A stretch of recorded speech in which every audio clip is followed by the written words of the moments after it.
Hey, I heard from Dad. You and Rick are having a wedding soon, aren't you? Yes, it's in 2 months. It's still a bit away, but we'll send you an invitation, so please come. You've got to be kidding me. Huh? I don't remember giving you permission to marry him. Even if you say that, we've already introduced both our families. Let me make it clear again. I don't approve of you guys getting married. You tricked him, you worthless woman. Worthless woman? Do you really need to go that far? Of course. You stole my beloved brother from me. He was supposed to be mine and mine alone.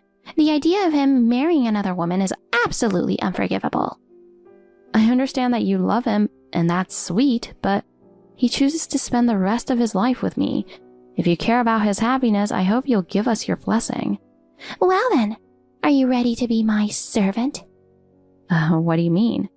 You want to marry him, right? Then it's only natural that you should become my servant too. What? Is that really how it works? That's the rule in our house. So, as your first offering, go ahead and buy me a Chanel bag. That's a bit much, don't you think? That's not something I can just easily afford. Plus, we have a wedding coming up, so money is tight. I don't care about your financial situation. If you want me to approve of your marriage, that's what you'll have to do. And does it have to be a Chanel bag? You really don't get it, do you? A Chanel bag isn't just any bag. Just by carrying one, people will look at me and say, oh, this girl is special. I have a friend with a Chanel bag and everyone looks up to her because of it. I want to show off too. Status is everything, you know. Status, huh? Obviously. I'm a CEO's daughter after all. Oh, and don't forget to get me an Hermes wallet too, okay? Jeez. I've always wanted it. People say that the moment you pull one out at the register, even the staff treats you differently. Is that even true? Of course. People judge you by your appearance. Listen, if you want my approval, you have to buy me a Chanel bag and Hermes wallet. That's really too much. If you want those things, why not buy them yourself?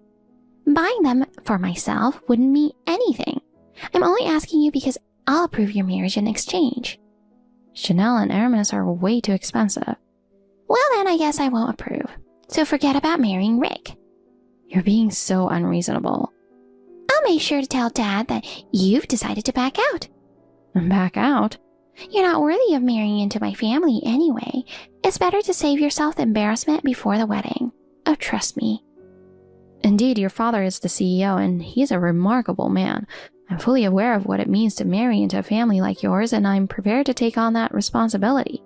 I really respect your father. He started his company when he was young and grew it into a huge business, all on his own, right? I've heard that not only is he an excellent leader, but he also really cares about his employees.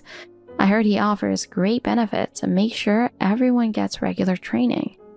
Oh wow, you know a lot. That's right, my dad is amazing. Which is exactly why someone as low level as you have no place in this family. I also heard that your mother is a famous florist.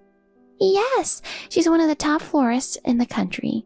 She's not only well known here, but she also works internationally. Last year, she even held an exhibition in Paris, and it was a huge success.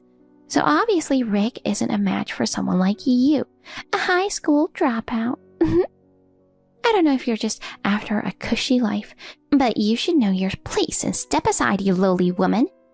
That's a terrible thing to say. So yeah, the wedding's canceled.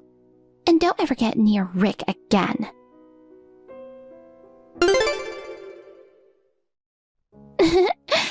Serves you right. That's your punishment for going ahead with the wedding. You went way too far. What's so wrong about having a wedding anyway? Oh my god, I've told you before, haven't I? I don't approve of you marrying Rick. I said if you wanted my approval, you should buy me a Chanel bag and a Hermes wallet. But you didn't give me anything. I've never heard of anyone having to buy luxury brands for their sister-in-law just to get approval for their wedding. Well, that's how things work in my family. Do you get your place now? This happened because you didn't listen to my warnings. This is too much. Slapping me like that out of nowhere. The whole room froze in place. You laid hands on Rick, so you deserved to be slapped. I warned you, but you didn't call off the wedding, so this is your fault. This doesn't make any sense. There are plenty of witnesses, and I'll be filing a police report. Huh? Are you seriously going to file a report over something like this? That's ridiculous. Stop overreacting. I will. Do you even realize what you've done? You ruined the wedding, and now my cheek is swollen to the point where makeup can't even hide it. There's no way I can continue the wedding like this. Serves you right. Every mistake here is on you. Just so you know, I'm not the only one who's mad at you. Your father is furious, and he's looking for you. Where did you go? Come back here right now. My dad? Why? I protected Rick from you, low-life woman. I thought he'd be proud of me. Seriously, how can you be so out of touch? He even agrees with me about filing the police report. Whether you come back or not, the outcome won't change. Oh, wait. This can't be real. I'm getting angry messages from him. He's telling me to apologize immediately. Why? He always sides with me. What did you do to him? I didn't do anything. This is just the natural consequence. You've been spoiled for too long. That's all. This is so annoying. Fine, do whatever you want, but don't file the police report, okay? I mean, I feel better now that I got to slap you as hard as I wanted. I approve of the wedding, but don't file the report since we'll be family. Hey, you. You really crossed the line this time. There's no one here who's going to take your side anymore. Even Rick said he's cutting ties with you. What? That's a lie. He loves me. He'd never say something like that, even as a joke. Don't underestimate our bond, okay? Since we were little, he has always adored me. He always listened to what I said and granted every single one of my wishes. Anything I asked for, he got me. Dolls, sweets, whatever. And if I ever looked even a little sad, he'd immediately notice and gently ask what's wrong. When something bad happened to me at school, he was the first to know and the first to cheer me up. There's no way he'd ever cut ties with me. Molly, yes, he took care of you, but that was a long time ago. Now you need to think about what you've done. That's not true. He's always been on my side no matter what. Don't underestimate the bond we share. If that's what you believe, then you should go ask him yourself. But just so you know, you ruined his one and only wedding for the sake of your own ego. Logically, don't you think it's natural for him to resent you? What the heck? Why is everyone treating me like the bad guy? Fine, do whatever you want. I already feel better after slapping you. Just stay out of my way from now on. I'm going to be your sister-in-law after all. You better stay on my good side. Sister-in-law? Rick says he's an only child. Oh, come on. What do you mean, only child? He's saying that no brother would ever consider someone like you, a woman who hurt his wife, his sister. By the way, he's furious right now. His face is burning in anger. I think this is the end for you. Wait, stop joking around. He loves me, okay? He'd never say something like that. Stop with nonsense. If that's what you want to believe, go ahead. But you should probably face reality soon. At your age, thinking you'll always be the cute little sister who gets pampered by her brother is what led to this. What did you say? You better shut your mouth. I've had enough. I've been sitting here listening, and you're way out of line. You're just an outsider. I'm nothing like you. Your wedding is ruined. Serves you right. Don't ever come near us again. Disappear, you worthless woman. Molly, you're really going to regret acting this way. Honey, I'm really sorry for all the trouble Molly caused today. Even after we got back to the house, she was all smug, saying stuff like, I saved you from that low-life woman. But my parents and I scolded her, and we managed to kick her out of the house. I'm really sorry for everything that happened. Yeah, but you went through just as much as I did. So were you able to have a proper talk with her? Well, it was really tough. I've never seen my parents get that angry before. She locked herself in her room, throwing a fit, crying like she was the victim, acting like the poor sister who lost her brother. But my parents finally snapped. They broke down the door, dragged her out, and then the real lecture started. Wow, that's intense. If it were me, I'd be shocked and pretty devastated. They've always been soft on her. Whenever she and I were together, if she did something to upset them, I was the one who got in trouble. It was always, "You're the big brother. You should know better." Honestly, it was hard for me to accept. But I also felt this responsibility as her older brother to protect her, so I guess I played a part in enabling her selfish behavior. That's what I've been thinking. Oh, you can't blame yourself for that, honey. It was your parents who kept scolding you while letting her off the hook. And it's admirable that you wanted to protect her as a brother. But she's the one who thought she could do whatever she wanted and never got in trouble. She's an adult now, and if she can't take responsibility for her actions, that's on her. Yeah, you're right. My parents have always been strict about not causing trouble for others. If I hurt someone, I'd get scolded, and I learned quickly what was right and wrong as a kid.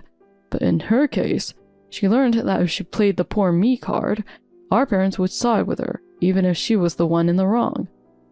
I see. I guess the way she was raised plays a big part. But still, she saw how they disciplined you, and now she's an adult.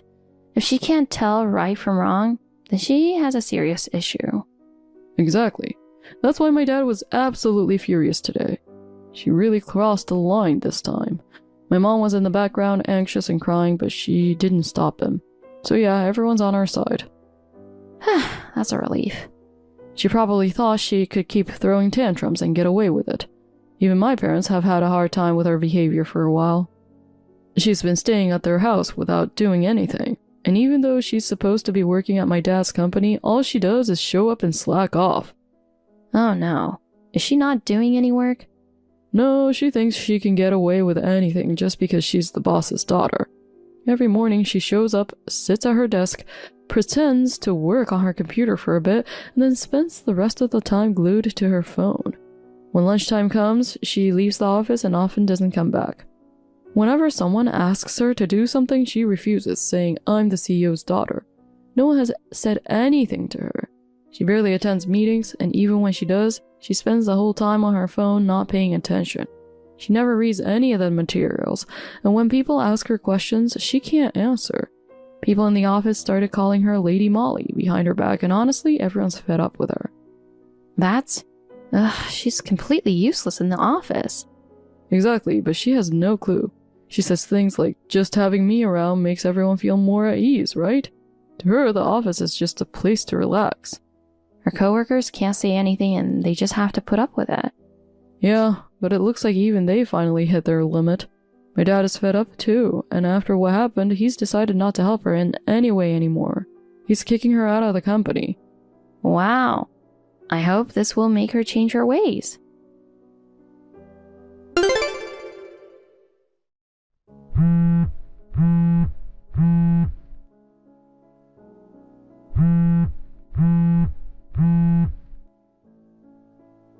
Hey, Rebecca, I need to talk to you. What do you want? I thought we cut ties. Oh, thank goodness, I finally got through. Is it true you were living overseas? So when you said you didn't finish high school, you meant in the US? So that's what this is about. I've totally changed my opinion of you. I'm so sorry for calling you a lowlife. I thought you were just a dropout, and I'm really sorry for slapping you at the wedding. So can you reconsider supporting my study abroad plans? No, of course not. My parents were there that day too, and they were outraged.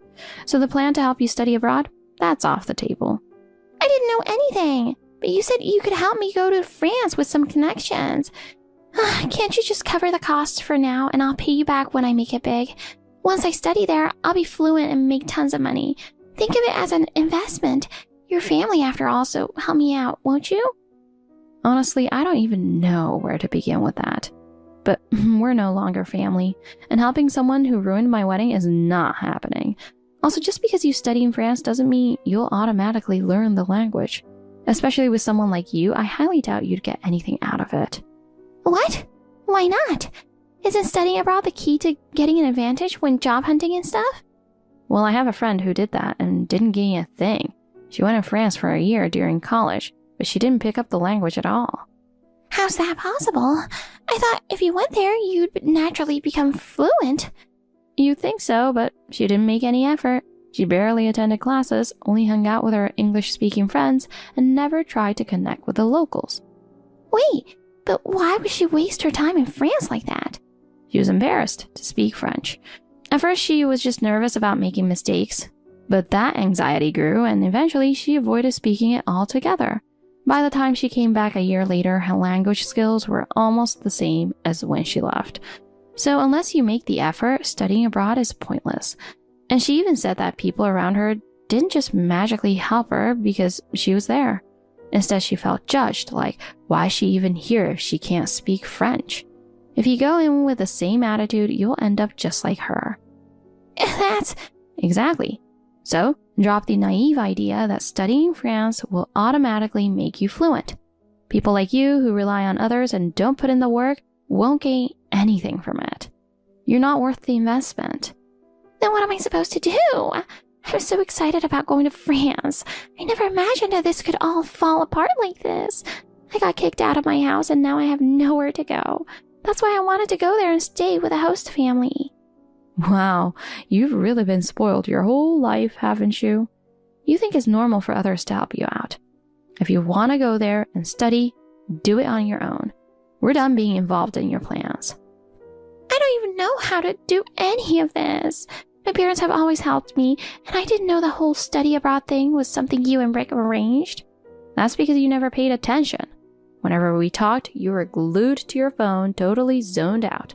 And whenever anyone tried to bring up something important, you didn't bother listening. Your family was frustrated, but I still tried to help, thinking of your future. I gave you more chances because we were family, but you threw that all away. If I had known, I would have changed my attitude. Oh, that's a lie. You probably knew, but just didn't care. You acted like you weren't listening. But you must have heard at least some of it. You thought everything was just handed to you, so you didn't appreciate anything. And that's why your attitude never changed toward me. Well, I mean... You may not know this, but my family has supported your dad's company as an investor for years. I bet your dad was freaking out. What? Investor? Aren't they just giving money? My father isn't just any investor.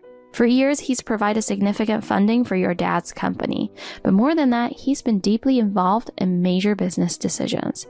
What do you mean? For example, whenever a new venture was being considered, he'd perform risk assessments and advise on which projects to fund. When your dad was unsure, he'd give direct advice and help guide the company's strategy. I didn't know that. It's not surprising you didn't, but my father has had a much larger influence on your dad's company than you realize. There were even times when the company was on the verge of a financial crisis, and my father's quick investments saved it. If he pulls out, your dad's company will suffer greatly. This can't be! So what you did is far more serious than you think. I had no idea our families were that closely tied. Oh, and speaking of which, you were always so obsessed with Rick that you never bothered to learn how he and I met, right? I've never heard the story, and I never wanted to either. But what does that have to do with anything? Well, it's not like I'm rubbing it in or anything, but since we're talking now, I'll share. He was on a trip in the country where I was living at the time. He got pickpocketed, and I happened to be there to help him out. That's how we became friends. Pickpocketed? What happened? That day, he was at the market looking for souvenirs. As soon as he took out his wallet, a thief reached from behind and snatched it. He was completely caught off guard and didn't even notice which direction the thief ran, but I was nearby and saw him running away. It was dangerous to chase after him, but in that moment, I just felt like I had to help, so I took off running. I finally caught sight of him around the corner of the market. I shouted for help, and luckily the people around us pitched in and we managed to catch him. That sounds like something out of a movie. I got Rick's wallet back and returned it to him. He was so grateful and even called me his lifesaver. And since your dad was trying to expand his business into the country I was living, that kind of helped strengthen our connection. From that moment on, he was totally head over heels for me. He kept pursuing me and eventually we started dating long distance. I even moved back here just to be with him. So what? I don't want to hear any stories about him like that. What's the point of telling me this? It's just to rub it in, isn't it? Yep, exactly. Just a little dig at you. After all, you've been pushing me away and hating me for so long, and you even went as far as slapping me. I haven't gotten my satisfaction yet. Ugh, don't mess with me. I have bigger problems right now. My entire family has cut me off. I've been fired from work. Oh, but that's not all, is it? You're so dumb that you went crying to that married man you were involved with at work, kept bothering him, and smashed his car. Now it's a full-blown mess, right? How? How do you even know that? I heard you tried to drag your dad into it, and he's furious. But since he's already cut ties with you and terminated you, it's none of his business anymore. Oh, and isn't this guy for one of the company's clients? It's completely your personal problem, so you need to solve it on your own.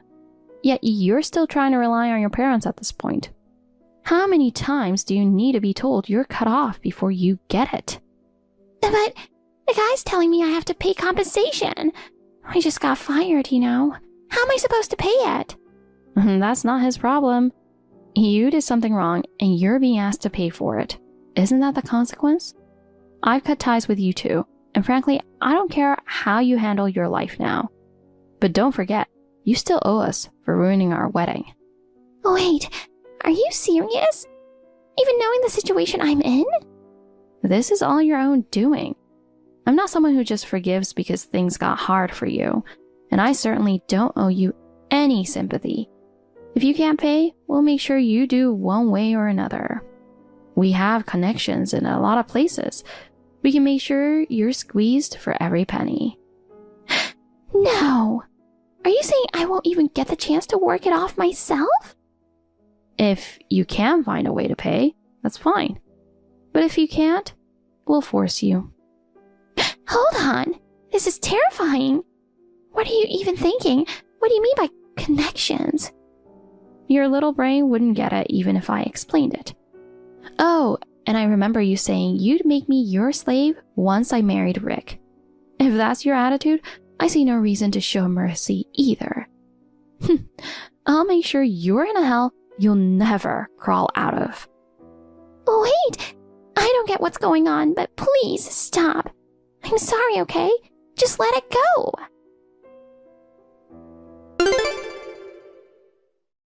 After learning the truth about who I am, Molly rushed back to her parents and reportedly apologized to her dad profusely.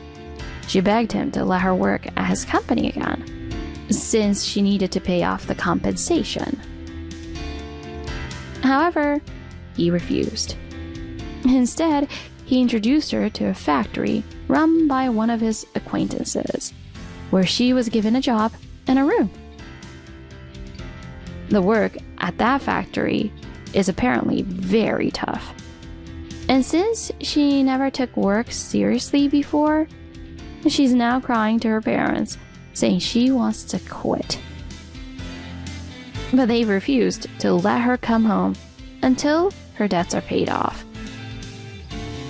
So now, she's been worked to the bone from morning until night at the factory, barely keeping up.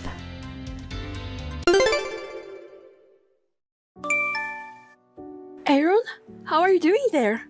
Is the wedding ceremony almost over? Hey Claire. Yeah, it's over now. It was the wedding of a good old friend of mine, so it was so emotional. That's nice. Did you take a picture of the bride? I did. What's up? Kelly wants to see it. Oh, yeah. She's dreaming about becoming a bride someday, huh? That is so sad. Oh no, how many years are we talking about? Kelly is only 5 years old. She wants to see the bride's beautiful dress. Can you send me the photo? Oh, I didn't take it with my phone. The pictures are on my camera, so I will show them to you when I get back. Okay, thank you. Kelly says she's so excited to see it. Alright, we're off to the after party now. I'm sure it's going to be a lot of fun with familiar faces, but don't drink too much and get everyone in trouble. Have fun, but please be careful. Yeah, I'll be careful. Oh, are you still coming back on Tuesday night? I think you told me you were going to stay and hang out with some of your old friends, right? Yeah, no change to that plan for now. That's why I took a payday off. Don't party too hard over there. I know. Well, the after party is about to start. Talk to you later. Okay, have fun. Hey, Claire, long time no talk. Is this a good time? Katie, how have you been? I haven't seen you since the reunion, so I guess it's been 2 years. I'm free right now. What's up? Really? Has it been that long already? Listen, there's something I wanted to talk to you about. Hold on, are you back in the US? Yes, my youngest sister's wedding was held yesterday, and I'm back here temporarily with my husband. I'm at my parents' house in Texas right now. Your youngest sister is only about 20 years old, right? She's already got married? Yeah, I was worried about her because she was so young, and the guy is that old guy. I asked him about it, and he knew my third sister's husband. I was assured that he is a nice guy, and our parents were convinced and supported their marriage. I see. Anyway, congratulations. Thanks. I'm so happy to hear all the happy news around me these days. My husband also attended a friend's wedding in Texas yesterday. Oh yeah, about that. What? I started with my sister's story, but that's my main point. What? My sister's husband? The groom at the wedding is a friend with your husband. Oh, really? Wasn't the reception at the Blue Lake Hotel? Oh, yeah. He said he was there. So, it wasn't the same name or a mistake to see him as a guest on the groom's side. Wow, what a coincidence. Right? If I knew, I would have said hello. I was thinking of talking to him at the after party, but I heard he had something to do and left right after the reception. What? He left? Why? Aaron said he was going to attend the after party. Oh, really? But he wasn't there. I didn't get a message that his plans were changed. I wonder what happened. At the after party, some of Aaron's old friends were there too, right? Yeah. Except for Aaron, everyone else seemed to be there. I heard them talking about Aaron not coming, and I didn't see him either, so I'm pretty sure. What he told me is that he took a payday off until Tuesday and he will hang out with his old friend. But... that's a little weird, isn't it? I have a bad feeling about it. No, maybe he simply forgot to tell me. My sister and her husband are just visiting my parents' house, so I should ask them. Yeah, I guess. Can you ask them just in case? Okay, hold on. I'm back. How did it go? I don't know how to explain it. My sister's husband said that Aaron was planning not to attend the after party from the beginning, and that they weren't supposed to make plans to hang out until Tuesday. Oh, really? Then what's the story that he told me? I wonder if I got confused with something else. Also, my sister was saying something strange. Strange things? I will let you know when I have more proof. I'm having my sister check it out right now. Okay. I'm sorry it got complicated. It's not your fault. Don't apologize. I hope it's nothing you have to worry about, but... Anyway, I will message you before 3. I'm sorry for causing you trouble. I will wait for you. Claire, I'm almost home. I'm so tired. I had so much fun with my friends. I have a hangover. Oh, you're home? Yep, I'm home. But wait. Hey, the key doesn't fit. Am I in the right house? What's happening? I canceled the lease yesterday, so the landowner must have changed it. What? Cancelled? That's why your family is not there anymore. What? What's wrong?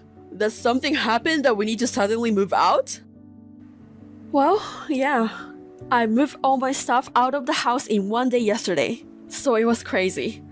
It's a good thing I rented this place under my name. And I sent your stuff to your parents' house. What?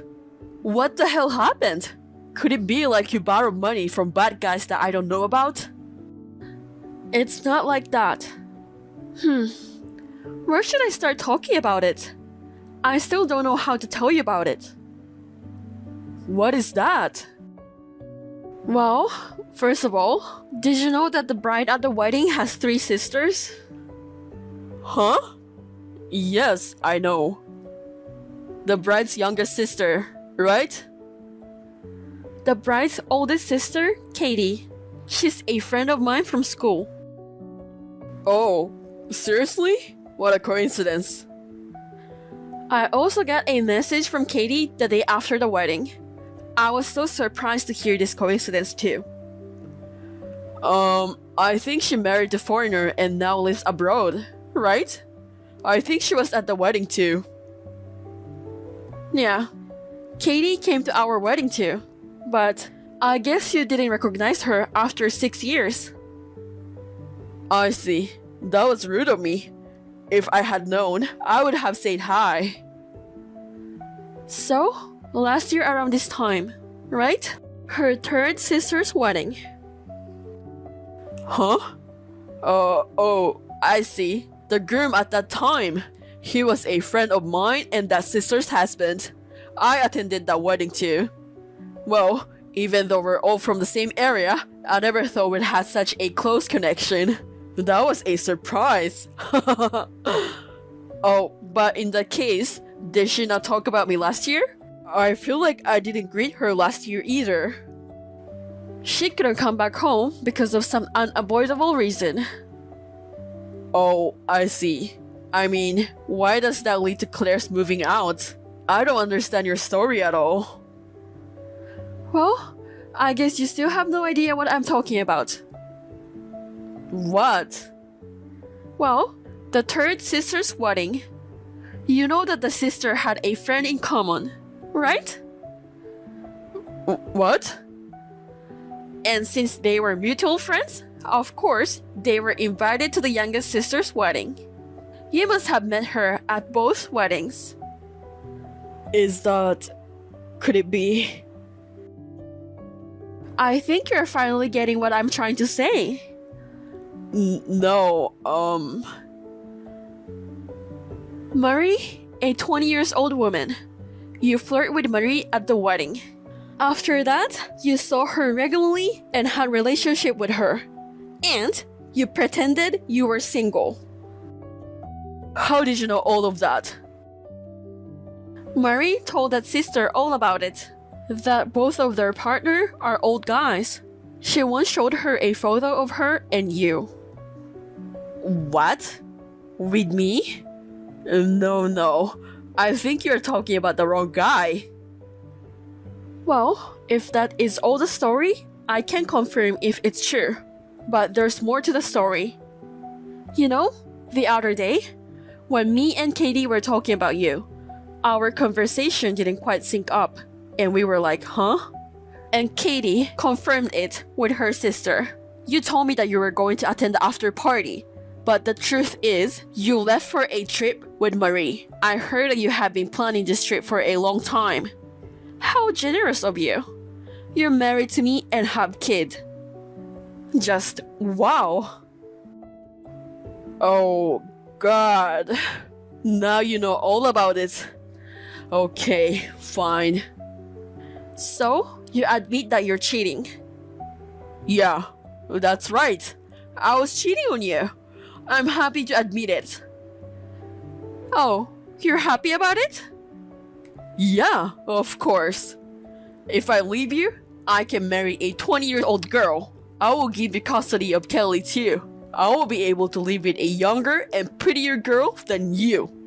I will divorce you, and don't you ever come near us again. Oh, about your girlfriend? Huh? What? Like I said before, you lied to her that you are a single man, right? That's right, but it's all the same if we just get a quick divorce, right? Would it be that easy? Do you think you won? I don't think so. We love each other.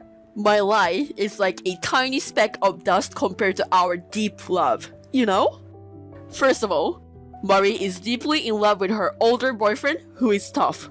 After I divorce you, I'm going to marry Marie immediately and build a family full of love. I see. Wow, you have such an optimistic brain, huh? Like you have a garden in the brain. What? Well, I think instead of flowers, it's full of weeds. I can't believe my own husband is being like it. It's shocking, to be honest. I can't believe I was married to someone like this. What are you talking about? Here you go. What? As you can see, a picture of you with Marie. There are more. I saw more wild pictures, but I was too disgusted and I didn't want to keep it on my phone. What? How did you get all of this? Marie is the only one who has this picture. That's right. Do you finally understand? This was provided by Marie as proof of the affair. Huh? Marie did it? She went back home alone from your vacation place, right? Yeah. She said she had some urgent reason. Shortly after that, Marie and I got on a video call through Katie's sister. What? She was surprised to find out that you were married and the father of a 5-year-old kid. And when I told her that I would not accuse her if she provided me with evidence, she sent me a lot of different kinds of pictures. There's no way she would have done that. There's no way she would have betrayed me. You were the one who betrayed her first, weren't you? Marie said she thought you were single, and if she had known you were married, she wouldn't have gone out with you even if she liked you. That's why she said she wouldn't see you anymore.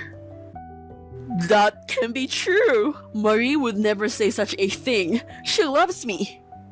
I mean, she said it's better for both of you if don't see each other. What? She told me to tell you about this. She's so angry at being lied to. She's pretty sure would do something if she sees you in person. Something terrible that she could go to jail, you know? If you want to be safe, you have to leave her alone. That's what she says. No way. Those were serious eyes. I know it's not for me to say, but you could tell even through the video call. I thought, oh, this is the face of demon. So, you should just give up. She was that angry? I've never seen her being angry. She's a very kind and soft girl. Do you seriously think she would not get mad at you? You know, people who are usually quiet are more scary when they get angry, even assuming that you deserve it for what you did. I think it's better for you if you listen. I don't think this would ruin the bond between me and Marie. So, do you want to go see her and get beat up? I don't think it will be more than a beating. Do you want to be sorry in the afterlife? No. On my side, I'm going to ask for alimony and child support, so I need you to be safe for now. If you really want to see her, I suggest you to ask her in advance so that she will be easy on you at the level that's sending you to the hospital. No, I mean... Well, there's no guarantee that she will go soft on you as you say. No! Shortly after this, my in-laws, whom I had contacted in advance, arrived. They took Aaron with them, who was crying in front of our former home. After that, we got divorced. After I claimed the alimony and child support in one lump sum, my parents-in-law disowned Aaron and kicked him out of the house. I immediately received a message requesting to get back together, so I changed my contact information. Since then, things have been peaceful. At the same time, his cheating scandal was known throughout the company. He was the big talk and he resigned from the company. Naturally, his longtime friends cut him off too, and he could not reach Marie, so he became all alone. After that, I heard that he couldn't find a new job and he already had zero savings. He is now living on a very tight budget while earning a living by working a day job. Tom, why did you leave without me? Today is Hannah's funeral, isn't it? I thought we were going together. Plans changed. Please, do not come to my sister's funeral. What? Just stay at home, okay? What's going on? Why can't I go to the funeral? I was close to your sister. Let me have this one last goodbye, please. I don't have time for this. For God's sake, don't step out of the house and lock the door. I don't understand. What on earth is going on? My sister left a letter for the family. A letter? In that letter, apparently, she mentioned you. Mentioned me about what? In the letter, she mentioned that you were the reason she felt like she couldn't go on. What? She wrote that you repeatedly harassed her. No way. I would never do that. We were as close as real sisters. We even had lunch together just last week. I know. I can't believe it either. But the letter says you said hurtful things that made her depressed. She even mentioned that she thought it was better to leave this world than to deal with a mean sister-in-law like you. I didn't know she was going through something like that. Hurtful things? And does it say what I said? Yes. Apparently, you told my infertile sister about some insensitive things. She wrote that you said you work at daycare, so you understand the preciousness of children. You think her inability to bear children makes her feel like a failure as a woman. You even questioned her. What's the point of living in this world if she can't experience motherhood? My sister was deeply affected by your words, and as a result, she made the tragic decision to end her own life. Oh, wait a minute. Hannah was infertile? You didn't know? No. She never told me. We never talked about it. I see. Even if I knew she was infertile, I wouldn't say something like that, and you know that. Yeah, that's right. But it was written in the letter. It was handwritten? No, it was printed out and placed on her bed. There's a possibility that somebody else made it, don't you think? What? Who would do such a thing? I don't know, but... Don't tell me you suspect Hannah's husband. They were a happy couple. I don't think he would do such a thing. I don't think he did it either. Anyway, until we understand what's going on, please, stay at home. But I want to attend the funeral. No. If you came here now, I don't know what my mom would do to you. Your mom? Why? Mom totally believes what was written in that letter. She thinks she lost her daughter because of you. Oh no. Just a few minutes ago, she was holding a kitchen knife, screaming she would seek revenge on you. Judging from that, if you come, she might really hurt you. Just please stay at home for now. What? I don't understand what's happening, but okay. I'll stay home. How dare you take my daughter's life? I'll never forgive you. Meryl, you're misunderstanding. If this was going to happen, I shouldn't have let you and Tom marry. I never liked you from the beginning. You never took good care of my son. Since you mentioned your love for working with children at the daycare, I thought you would be a perfect wife for my son. But you've entirely betrayed me. Behind my back, you've been insidiously harassing my daughter. That is not true. We were really good friends. You know that, right? It was all a fake, huh? What? My daughter was always the kind and quiet type of person. Even when she had problems, she tended to keep them to herself and bottle them up inside. And finally, she must have reached her breaking point, deciding to end her life. It's all your fault. But I never harassed her or anything. I don't want to hear any excuses. You used my daughter as your punching bag to relieve your stress, didn't you? Why should I do that? I don't know, you tell me. I hear there are a lot of kids with behavior problems at daycare centers these days. Your claim of liking children seems doubtful. You probably yell at the children at work all the time. I suspect you use yelling to make them obey you. Meryl? Am I right? No, it's not that. Anyway, I'll send you to hell for what you did to my daughter. Wait a minute. Please, calm down. Do you think I can stay calm after losing my precious daughter? Oh, Meryl, I am really sorry. Hold on, I have to get the door. See? Excuses again. You'll pay for what you've done yourself. Be prepared.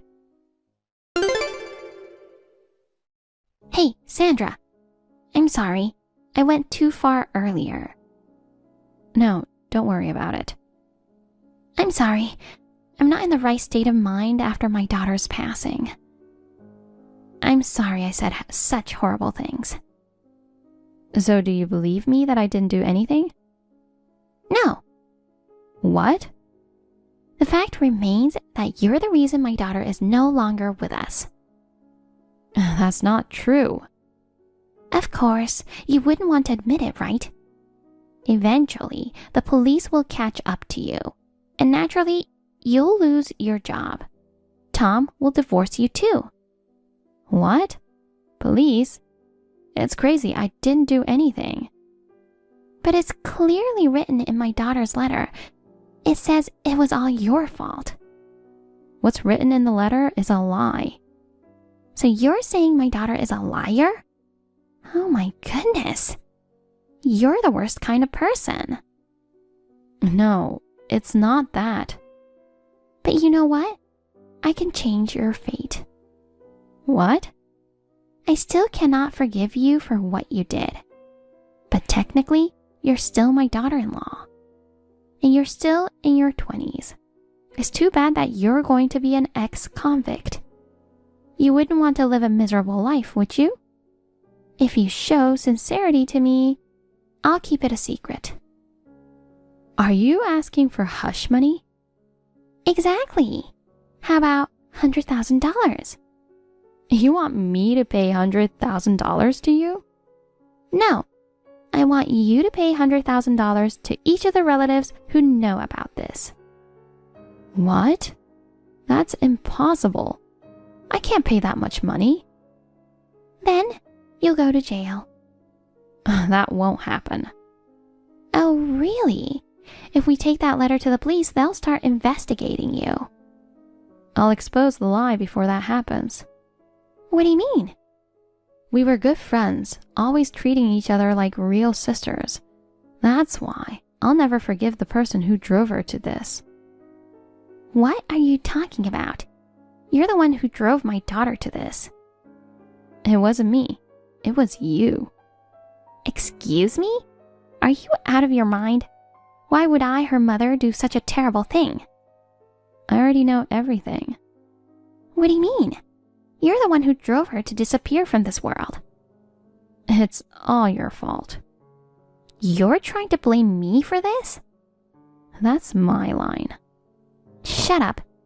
Just because you don't want to pay me? Stop trying to blame me like this. I have a letter written by my daughter. It clearly states that you harassed my daughter. I have the real letter. What? My mother has always been cold to me. She used to say I'm ugly and that she regrets giving birth to me. I've always been hurt.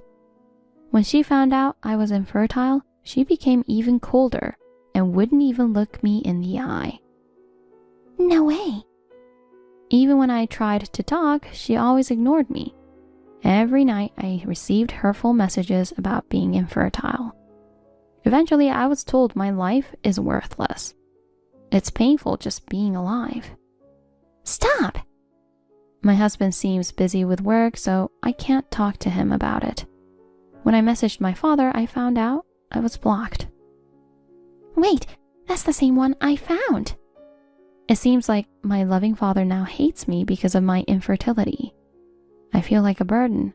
I'm worthless and shouldn't even be alive. Stop it!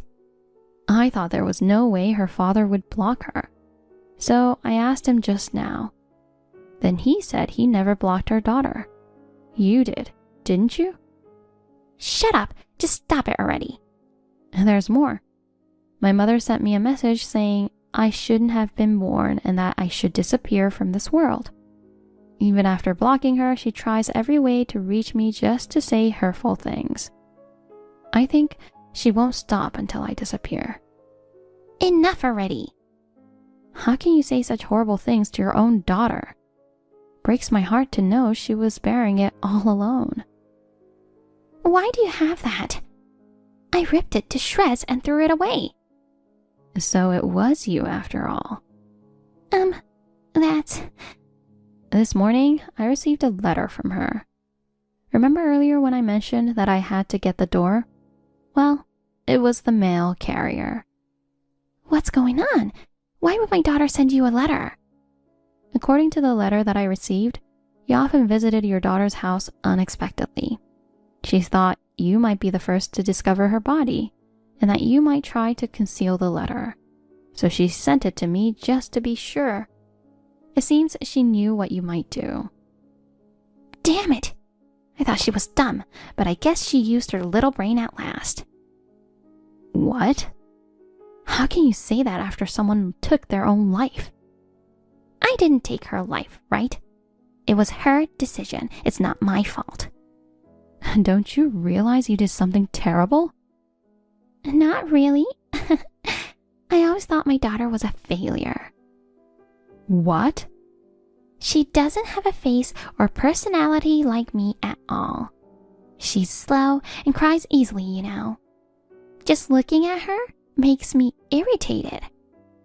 But I could forgive her if she gave birth to a cute grandchild. But she couldn't have children no matter how long we waited. What kind of daughter is that? Such a failure. What? That's what you think about your daughter? To be honest, I'm glad she's gone. But when I saw that letter, I was so shocked. She blamed me for everything in the end. Such an ungrateful daughter. So you covered up the letter so you could get away with it? Yes. I thought I could enjoy my old age without that annoying daughter. But if such a letter is left behind, I'll look like a villain. That's a terrible thought, but there's no escaping it now. I have the real letter with me. I don't know about that.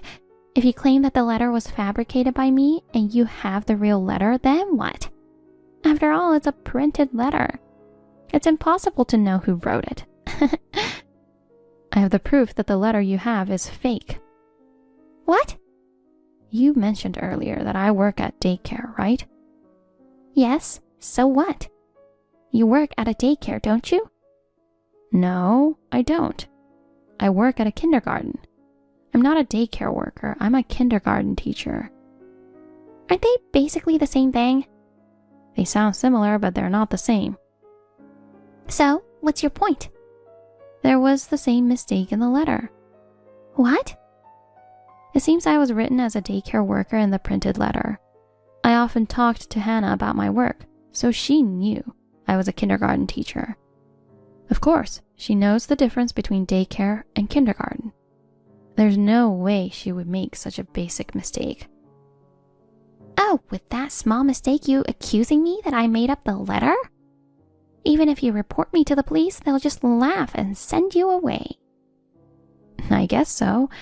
And even if you used the letter to blame me and report me to the police, I don't think they would actually arrest me. Oh, really? Then why don't you go tell everybody that I made up the letter? Do you think my relatives will believe you? They've known me for a long time, unlike someone like you who married into this family recently. Of course they'll believe me. I never intended to rely on the police from the beginning, because I can seek revenge without involving the police. Revenge? You're going to hurt me? Oh, I wouldn't do such a thing. I'm not like you. What? Do you know that nowadays you can share your phone screen online? What's that supposed to mean? I mean, my phone screen is broadcasting our conversation online to your husband's phone. What did you say?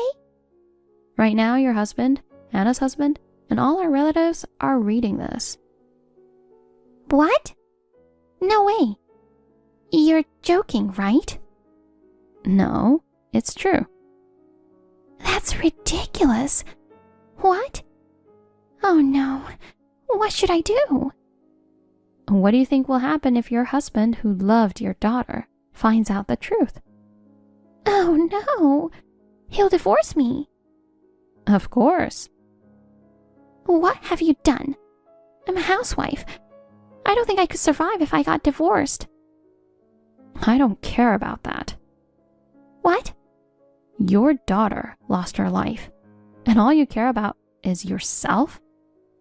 But why do you think she never spoke about you to anyone until the end?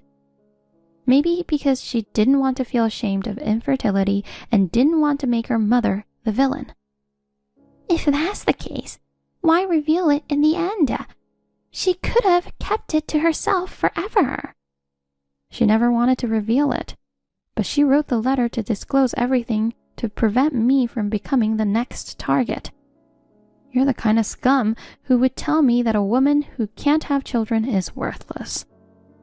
If I can't have children like her, she thought you would harass me the way you harassed her. That's why she decided to write a letter. No way. When she was alive, she told me about you. She said she wasn't loved by you, but she said she was grateful to have been born. If she hadn't been born, she wouldn't have met her husband or me. That's why she didn't hate you. Do you have any idea how she felt when she wrote that letter? You have no idea, right? You're an irredeemable scumbag. You should pay for your sins with your life. Don't you disrespect me like that. I'm sure your husband and all the relatives watching this conversation feels the same way. Honey, everything is all a lie. This woman orchestrated everything. It's too late to say such things now. No one would believe you. Oh, please. I'm pretty sure my husband wanted to see the grandchild too. He always talked about it. Why am I the bad guy here? You're the only one who would harass someone suffering from infertility by calling them a failure. But, that's right. What about Hannah's husband? He must regret marrying an infertile wife. He should understand how I feel. Are you serious? He's furious with you right now. What? He says he'll never forgive you. Even if you try to run away, he'll chase you down no matter what. He said he'll make sure to make your life a living hell until your last breath. Oh, Lord, I'm scared. You know what? Hannah's husband has a lot of connections. He knows people from all over the world, especially the kind you wouldn't want to mess with. You might experience terrible situations then, just dealing with the police. No way. Is he trying to use his connection to punish me? It's going to be a fun old age for you. Well then, repent in hell while you're still alive. Goodbye. Please, Forgive me. I'm sorry. Please help me. Please.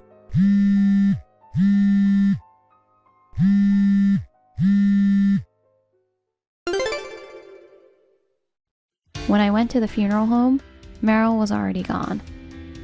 When I asked my husband, he told me that unknown men came, took Meryl with them, and drove off. Nobody looked for her after, and the funeral was done without her. I have no idea what happened to Meryl after that. Hannah's husband told us that Meryl is still alive somewhere, but he never told us other details.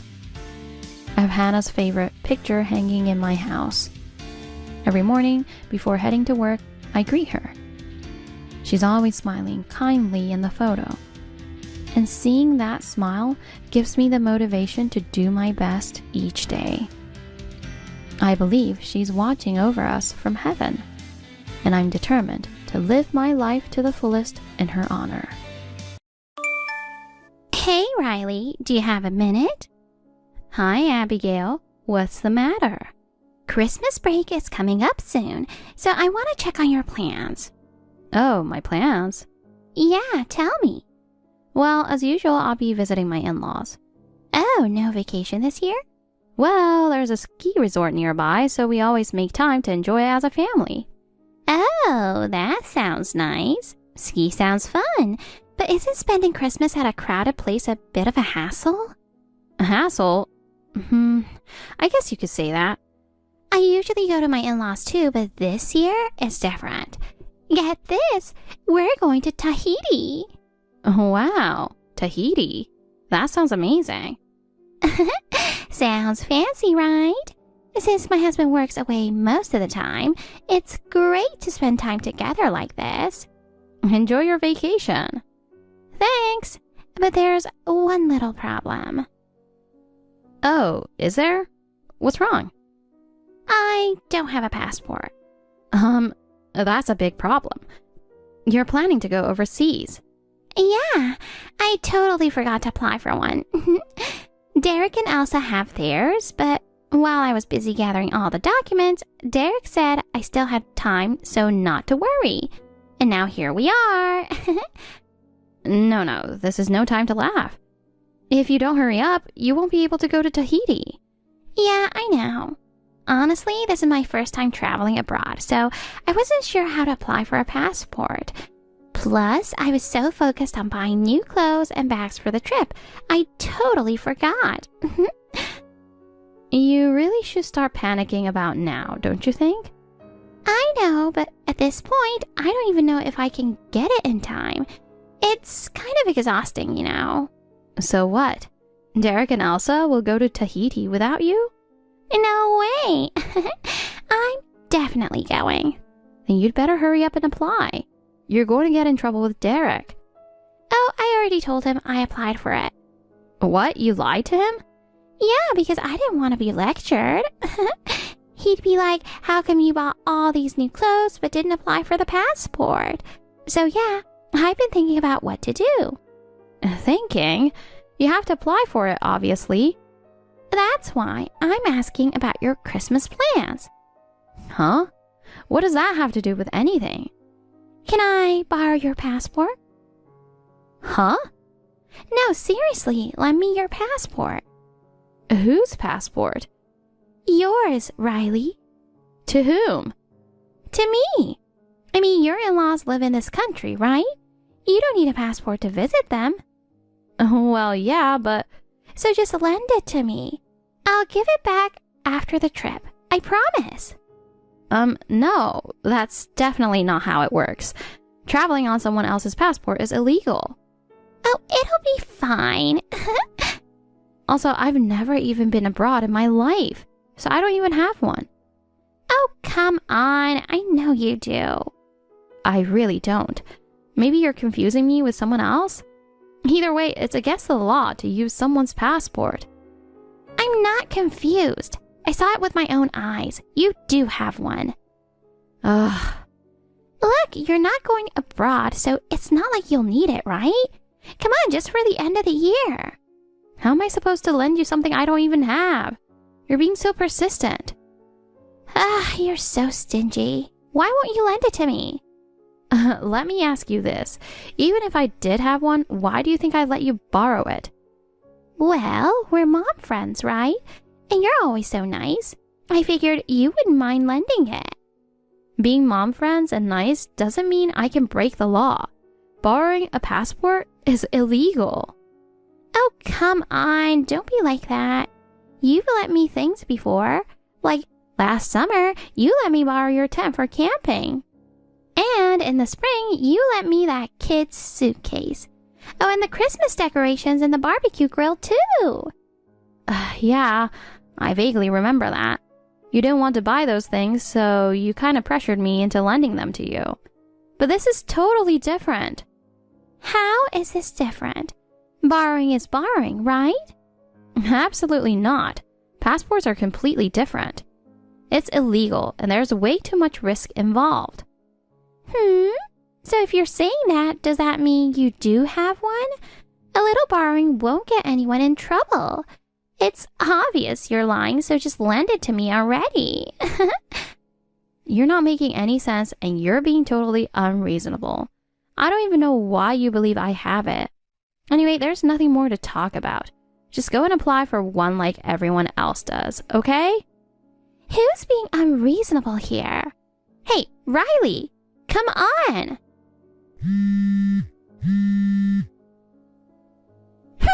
Some friend you are, so stingy. I'm not giving up. I'll just go to your house and borrow it. I can't believe you tricked me. You gave me a fake passport. I was shocked. I told you I don't have one, and yet you still came all the way to my house to borrow it.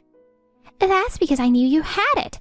I overheard you talking with other mom friends about your passport. I didn't miss that. I was talking about a passport-style memory journal. So when you came over, I said I had something that looked like a passport, but it was just a journal, and showed it to you. Then you thanked me, snatched it from my hand without hesitation, and left. It's a journal I cherish, so I tried calling you multiple times to get it back, but you never answered. Now do you understand? I don't have a passport, and you need to return my journal. I've written down memories from my domestic trips in there. Why would you even use something so confusing like a passport-style journal? Wait, why am I the one getting scolded here? You're the one who didn't listen. No, you were just jealous that I'm going to Tahiti and wanted to sabotage me. If I had taken that fake passport all the way to the airport, it would have been a disaster. You didn't listen. You stole my journal, and now you're throwing a tantrum? I guess anyone who would ask to borrow a passport clearly has no sense. Huh? You mean I'm clever, right? Borrowing a passport is much easier than going through the hassle of applying for one. Plus, I save on the fee. A scammer should keep her mouth shut. Scammer? You are. You're the one with a passport look-alike. That's basically counterfeit. Fake items are illegal, don't you know? I think that's a completely different issue. And how do you know that's illegal, but still think borrowing a passport for international travel is okay? Wait, isn't it ridiculous to think that just borrowing it is a crime? Do you seriously believe you're not in the wrong? Oh, absolutely. I looked it up, and apparently lots of people lend and borrow passports. It's not illegal to do it, so it's totally fine to borrow one. Now hurry up and give me your passport. But if you actually use it for international travel, that's illegal immigration, right? Oh, come on. They'll overlook something like that. I'll just explain if I get caught. I accidentally grabbed someone else's. Sorry. That should work, right? There's no way that's going to work. Passports have names and photos on them. You can just make up something about the name. And if they say the picture doesn't match, I'll just tell them I wasn't feeling well when the photo was taken, so I looked a bit different. They'll understand, don't you think? I strongly doubt it. Why are you so sure, Riley, when you don't even have a passport? You must be hiding it, that's why you know so much, right? I think it's common sense, whether you have one or not. Liar. You don't get that kind of knowledge unless you've dealt with a real passport. You're trying so hard to hide it, but your acting is so terrible, it's hilarious. Just give my journal back, please. It's something important to me. Oh, so now you're panicking and asking for it back because your lies are about to be exposed? Just admit you have a passport already. It's getting embarrassing. You're impossible to talk to. And by the way, I think holding onto a fake passport is way worse. It's covered in terrible doodles and random stamps. Wow, you even stuck a paper napkin in here. This is just trash, honestly. Stop it. Don't look inside. It's called a traveler's notebook. Have you never heard of it? It's where I document all my trips. I've saved receipts from cute cafes, menus from the restaurants I visited, and even leaves and petals I picked up during my travels, all stuck in there. I also write short notes and draw little sketches. It's all my travel memories in one place. Oh, wow. That's so lame. Napkins and leaves? What's the point of keeping that junk? You're just trying to act like you're all about cherishing memories because it makes you feel good about yourself, right? What do you even get out of making something like this? Is it some kind of I'm so special because I treasure my memories performance? Stop it already. I'm coming over to get it back right now. No way. I'm not giving it back. If you want it, you'll have to lend me your real passport. I told you I don't have one. Well, then I guess I'm not giving it back. And this little toy is so fun. I'm going to enjoy going through it. Bye-bye now. Abigail!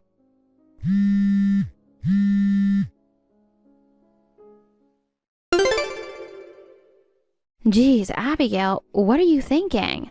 Oh, have you found out already? You're the worst. Not only did you steal my precious journal, but now you're posting its contents online? Hurry up and delete those posts from your social media. Why should I do that? You kept it as a record, so don't you want lots of people to see it? It's not a journal for others to see. It's for me to look back on my travel memories.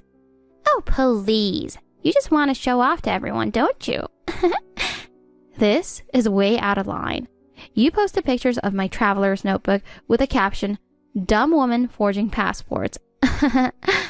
Anyone who knows me could easily tell it's mine. Just so you know, this is a crime. Crime. That's all you've been saying since yesterday. I'm so tired of hearing it. More importantly, hurry up and bring me that passport, okay? I'm just borrowing it, so it's not a crime. You're already doing things that are borderline criminal. If you want to talk about crimes, using a fake passport-style notebook is pretty questionable, too. That's why I had to expose it and share it with everyone to teach you a lesson. It's a parody product. Can't you tell from the content that it's a joke? You're the worst for bad-mouthing others while ignoring your own actions. You're even revealing personal information from my notebook. Delete it right now. Well, maybe some people can tell, but at worst, it's only your mom friends, right? I'm not doing anything wrong. Oh my god, take a look. Look at the comments on your post. Huh? Oh wow, you're right. Everyone's sharing my post. People must be furious at how ridiculous you are. I mean, of course, they would be. Trying to use a fake passport. What a low point for you. Abigail, take a closer look at those comments. They're all criticizing you, not me. Aw, poor thing. Looks like karma's come for trying to make me use a fake passport. If you want to apologize, now's the time, you know. This is a parody product. Does the poster even know what a forged passport is? Did you get permission before sharing someone else's stuff? Seems like there's a lot of different reactions. Wait, what? Why? Hold on a sec. Am I the one getting blamed here? You can see for yourself, right? Unbelievable. Everyone should be calling you out for being so unreasonable, not me. Why am I the one getting all the hate? Well, that's how normal people would see it. What? No way. I get it now. This is all you're doing, isn't it? You're using multiple accounts to pretend to be different people, right? Seriously? No. Do I really look like someone who drinks heavily, plays video games all day, and owns an iguana? I don't have the time or energy to run multiple accounts for years like that. But this is all a setup. Everything is your fault for not lending me your passport and handing me a fake instead. Well, I've already reported everything to the social media platform, and I've taken screenshots of all your posts, just so you know. So what? How does that bother me? Are you sure you're okay, Abigail? If you don't delete them, I'm going to take these screenshots to a lawyer and consult them about defamation and harassment. Lawyer? Are you serious? Over some stupid internet posts? It's not just some stupid posts. You've caused quite a scene, and that's a serious matter. And if you keep pushing to borrow a passport, that's an actual crime. I just can't deal with this anymore. If I keep talking to a weirdo like you, I'll end up looking like an idiot too. A lawyer? You must be out of your mind. Delete the posts right now.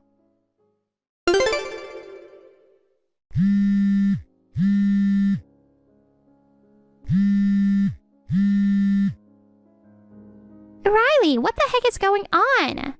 What's wrong? I just got a letter from a lawyer today. That's because I hired one.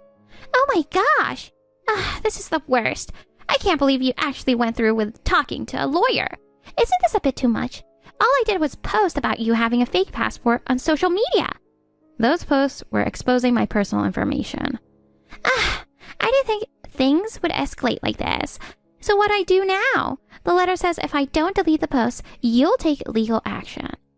That's right. It was sent to make sure you delete them.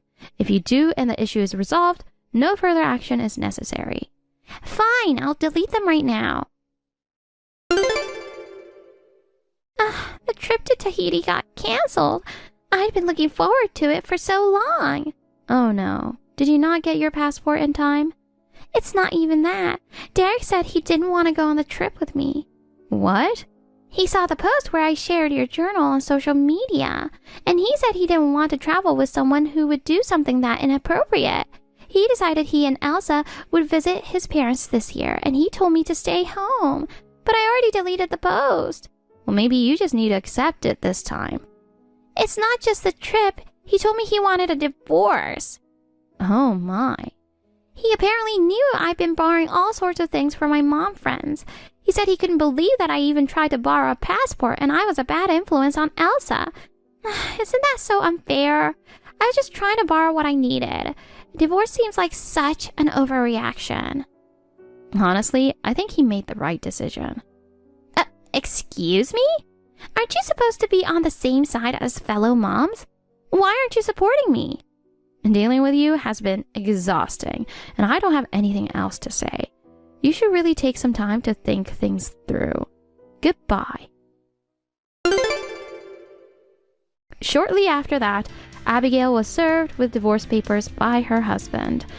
Her husband took custody of their daughter, and they're living with his parents for the time being. By the way, it was me who told him about the passport incident and how I have been lending her all sorts of things over the years. The night she posted my journal on social media, he came over to apologize, so I spilled everything to him. According to him, he'd been troubled by her unreasonable behavior for a long time, so this incident seemed like the perfect reason to finally make the decision to divorce. She moved back in with her parents after the separation. I only hear about her through rumors now, but it seems that the infamous social media post was seen by her relatives and friends from back home. And now, no matter where she goes, people whisper about her. These days, she's not working and is holed up in the house. As for me, I got my traveler's notebook back, safe and sound. I'm looking forward to enjoying a fun ski vacation with my family this Christmas. Hey, Shelley. Is it true that you are going on an overseas trip for the long holiday next month?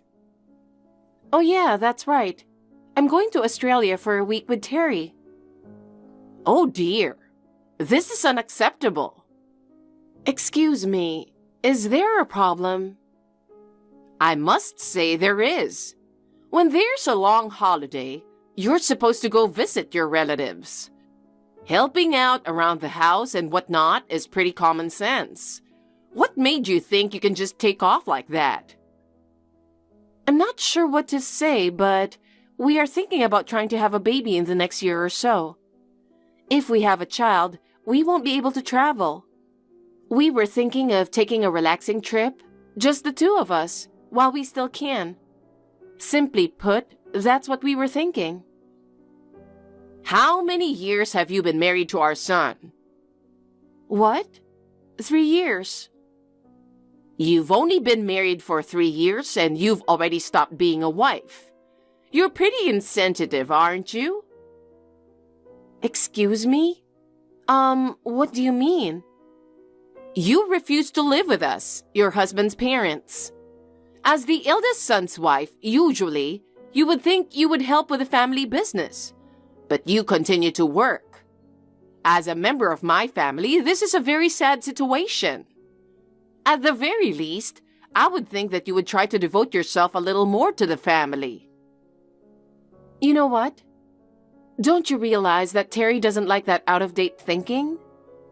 Excuse me? To begin with, it was Terry who suggested that we travel abroad together. What? It was originally Terry who was opposed to living together. It was also Terry who agreed to continue to let me work after marriage. We visit you every Christmas, and you pester me about cleaning and cooking and so on. You go on and on about how to run this family store, which I have no intention of taking over. Terry said we should spend the holidays relaxing and not thinking about any problems. Do you know what this means? What's that? You're lying. Terry would never say such a thing. He's our adorable son. What is so out of date of my way of thinking? Terry is the eldest son in our family, and we have trained him well. He will take over his father's store, and his wife will be a good family member and help him with the housework and the store. There's no way Terry can't understand that it's the right thing to do. You keep talking nonsense. Well then, why don't you ask Terry yourself? He's busy with work. It would be a nuisance if I contacted him about something like this. I'm busy with work too. I'm still on a business trip. Huh? You're a woman and you go off on a business trip neglecting your home? Nowadays, going on a business trip has nothing to do with being a man or a woman. I have an early start tomorrow morning, so if you'll excuse me now. Hey, wait a minute. I haven't finished talking yet. Oh, this is unbelievable. That's why I was against this marriage. You're a woman busy with work? A woman is supposed to stay at home and support her husband. That is the traditional role of a woman. Besides, you are the eldest son's wife and we have the store. You need to be part of the family even more so. Terry's childhood friend, Emily, is the most suitable wife for our family. Emily knows Terry very well, and they understand each other. I wish Terry would just divorce you and marry Emily. Hi, it's Terry. Emily? If it's Terry, I'm sorry to say he won't be back here for the holidays. His mean wife has persuaded him to go on an overseas trip. That wife doesn't seem to care about her in-laws' family business. She doesn't even come home to help out at the store over the holidays. And she doesn't even know what she's doing as a wife. If only a kind and sensible girl like you were in the family. That's not what I'm calling about. Terry was rushed to the hospital by ambulance. Huh? What in the world happened? At the intersection in front of the bus terminal. I saw Terry get hit by a car that ran a red light. What did you say? There were other injured people involved, and they were taken away in 2 ambulances. I rode in the ambulance with Terry to the hospital. The doctors say he's in critical condition. You guys need to come here right now. What hospital is Terry in? The Springfield City Hospital. I understand. I'll be right there. Shelley, Terry was hit by a car and he's in the hospital. Where the hell are you? When are you coming to the hospital? My son's in the hospital and you haven't come once. Who the hell do you think you are? No, this is what I need to say to you. Your own husband is in the hospital. I can't believe that his wife wouldn't even come to see him. No matter how many times I call you, there's no response. Emily's been taking care of him instead of you. You're an irresponsible woman. How can you neglect a family member who has been in an accident? You can't do what you should do as a wife or even as a human being to come visit him? Don't tell me you're leaving your injured husband behind and going on an overseas trip by yourself. I've talked this over with my husband. We believe Emily would make a more suitable wife for Terry. Good evening. About Terry, he's able to walk with crutches now. If all goes well, he'll be able to leave the hospital next month. That's good to hear. It's all thanks to you, Emily. I just did what I had to do. But I'm really sorry you had to take care of Terry. It was the holidays and everything, and you had to spend it going to the hospital. My husband and I operate business with just a few part-timers. We wouldn't have been able to close the shop. It was a busy time of the year during a major holiday weekend. At least, it would have been nice if the hospital was within easy commuting distance, but Springfield is too far away. Don't worry about it. I was just happy to be able to take care of my beloved Terry. Yeah, that's great. You're really a good girl. Completely the opposite of that wife of his, Shelley. Apparently, she hasn't even come to the hospital once yet. Oh, I haven't heard from her yet. I still can't get in touch with her. Her parents are already gone, and since I can't reach her, it's hard to find out what's going on. But she's Terry's wife, so she must have at least been informed of the accident. And she's been ignoring my calls for a week. I wonder where in the world she's been and what she's been doing. Maybe she went on the trip after all? You think so too, Emily? Yeah, that's what I think. Terry's defending her, saying it can't be true. There's no way she would do such a thing. But she hasn't even been home. Is that so? I'm staying at Terry's house now to take care of him. There's no sign that she's been home.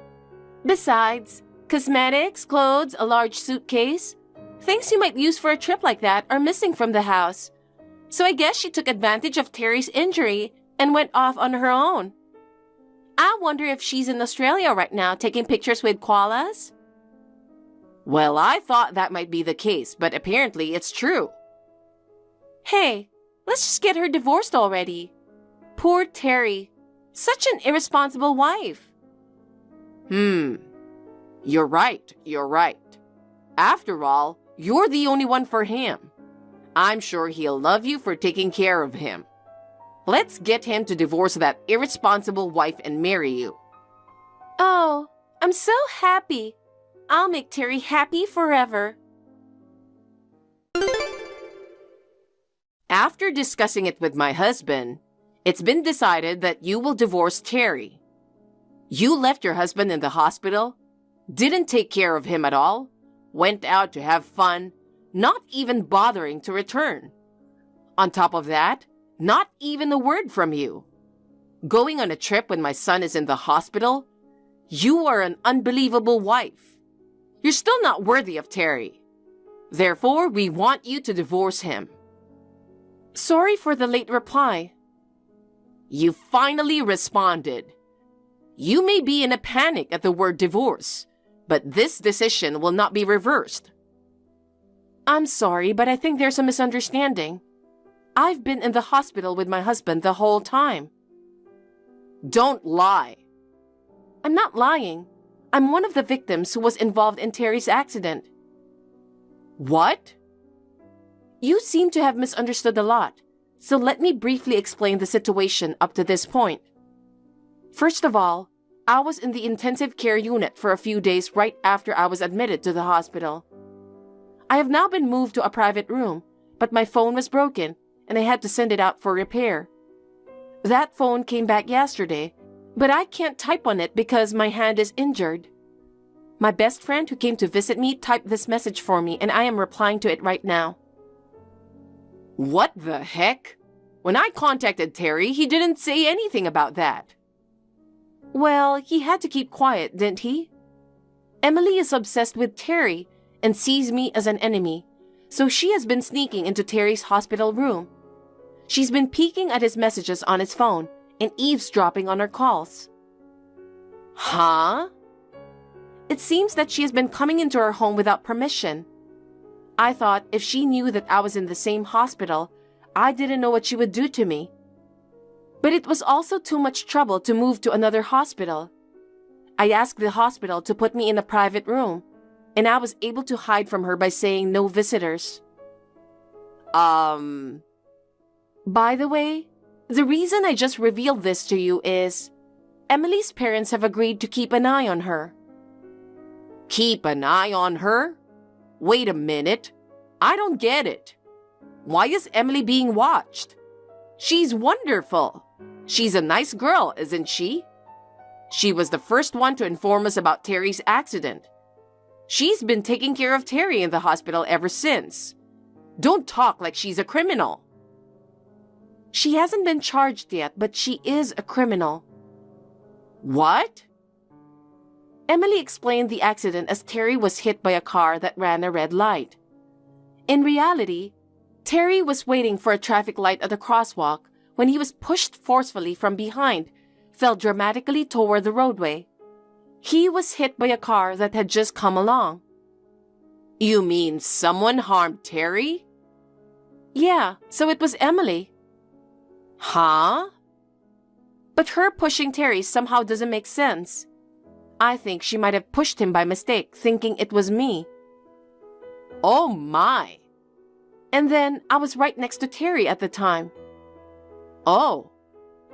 We were going on a trip. We were about to take a bus to the airport. We were at the busy intersection at the bus terminal. We were holding hands, and I was caught in his fall. The result? Well, I don't have to explain any further, do I? Oh no. We are thinking about filing a police report while discussing what we need to do from here on out.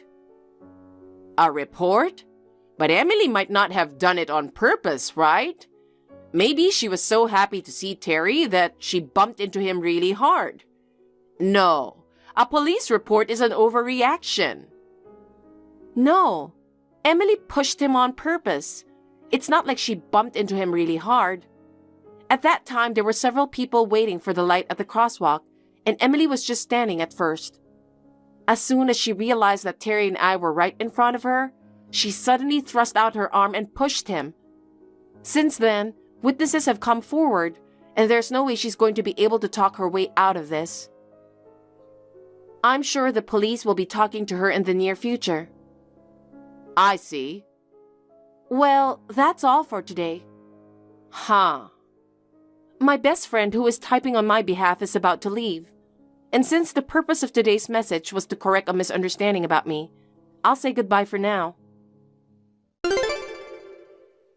Emily, I can't believe you pushed Terry.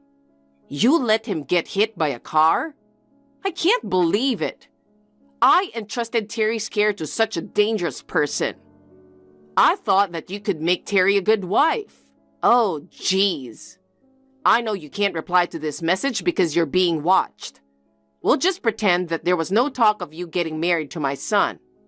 And don't ever come near our family again, you criminal.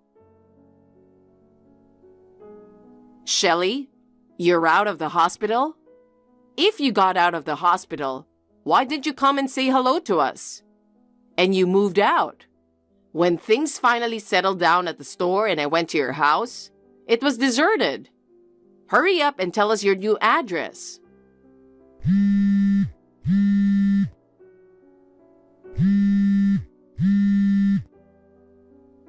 Hello.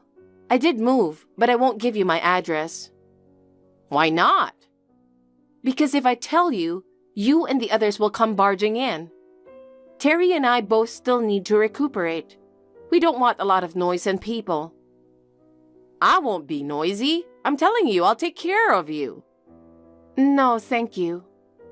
All right. You're sulking, aren't you? Huh?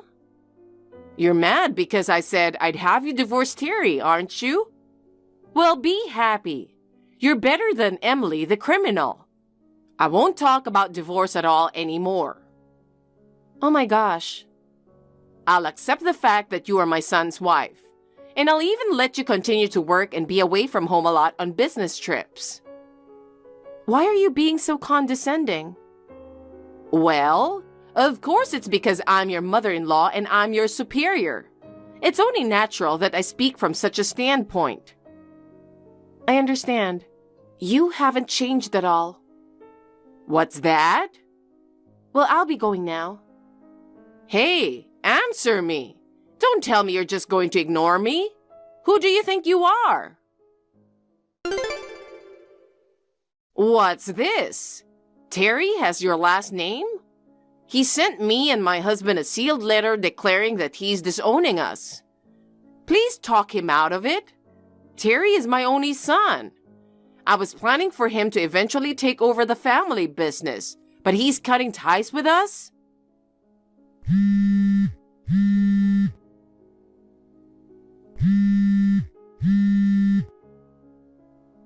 Shelley, please give me back Terry. There are actually 2 reasons why Terry and I moved out. Besides getting away from my in-laws, the other reason was that we could no longer live in our house because of Emily. When the surveillance of her started, she was driven out of our house. Before she left, she broke everything in the house to spite us. My best friend, who had gone to see the house first, said the situation was really bad. She helped us in getting rid of everything and finishing the moving process. Emily's parents covered the cost of the reimbursement for personal belongings and moving expenses. We were able to manage our living expenses while recuperating. As for Emily, we filed a police report. She was charged with attempted murder for intentionally pushing us, as well as other charges, including damage to property in the house. And now, she's safely behind bars. My husband and I, who are now free from my parents-in-law, will be able to lead our own lives peacefully. Hi, honey. Have you arrived at the venue already? Yeah, I arrived just a moment ago. That's good. I can't believe I forgot something on such an important day. I'm just really nervous for today, you know. I will be a little late. I'm so sorry. Don't worry, honey. Everyone forgets things sometimes. I'm really sorry. I'm almost home and will get there as soon as possible, all right? Please be careful. Anyway, it's been a year already, huh? A year? Yeah, about a year ago, our first wedding got canceled.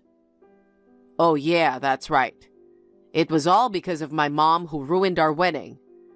I'm really sorry about it. I still feel bad for your parents too. Oh, honey, you don't have to apologize.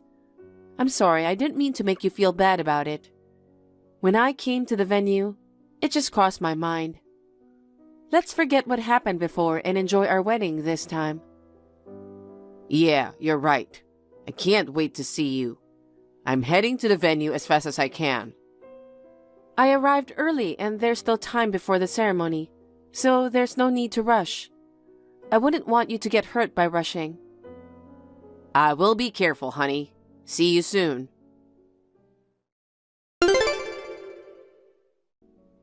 Honey, please respond quickly. We are in big trouble. What? What happened? Please leave the wedding venue now. Why? I just received a message from my mom. She said she's heading to the venue. What do you mean? You didn't tell her about our wedding, right? Of course not. But she knows that today's our wedding. Oh my God. We informed all the guests not to tell your mother about the wedding, didn't we? How did this happen? Actually, She said she heard it from a relative. From a relative?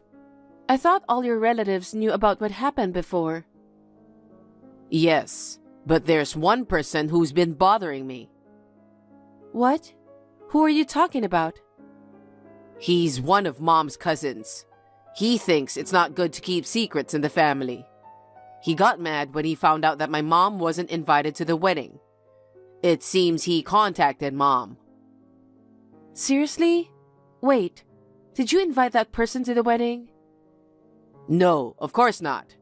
Mom's cousin is quite distant from me. But I think he heard about the wedding from some relative. He thought I was just excluding Mom. So I think he told everything to her. Oh my God. I guess it was impossible to keep our wedding a secret. Christine, I'm really sorry. Oh no, she just messaged me again. She said she'd arrive there in a few minutes. What? Oh no. What should I do? For now, it's not safe for you to stay there. Please leave the wedding venue and hide somehow. Okay, I will. Mom might be nearby soon. Please be careful and make sure you don't get caught.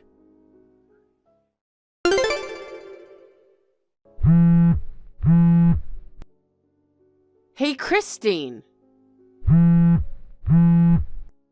Where are you now? Reply to me right away. Carol, what's going on? I heard you're getting married to Joel today. What the hell is going on? I told you to break up with my son, didn't I? I have no intention of breaking up with Joel. Shut up. I don't care. Joel feels the same way too. You never changed. You still don't know how to respect me. I wonder what my son's thinking. I thought I convinced him well a year ago.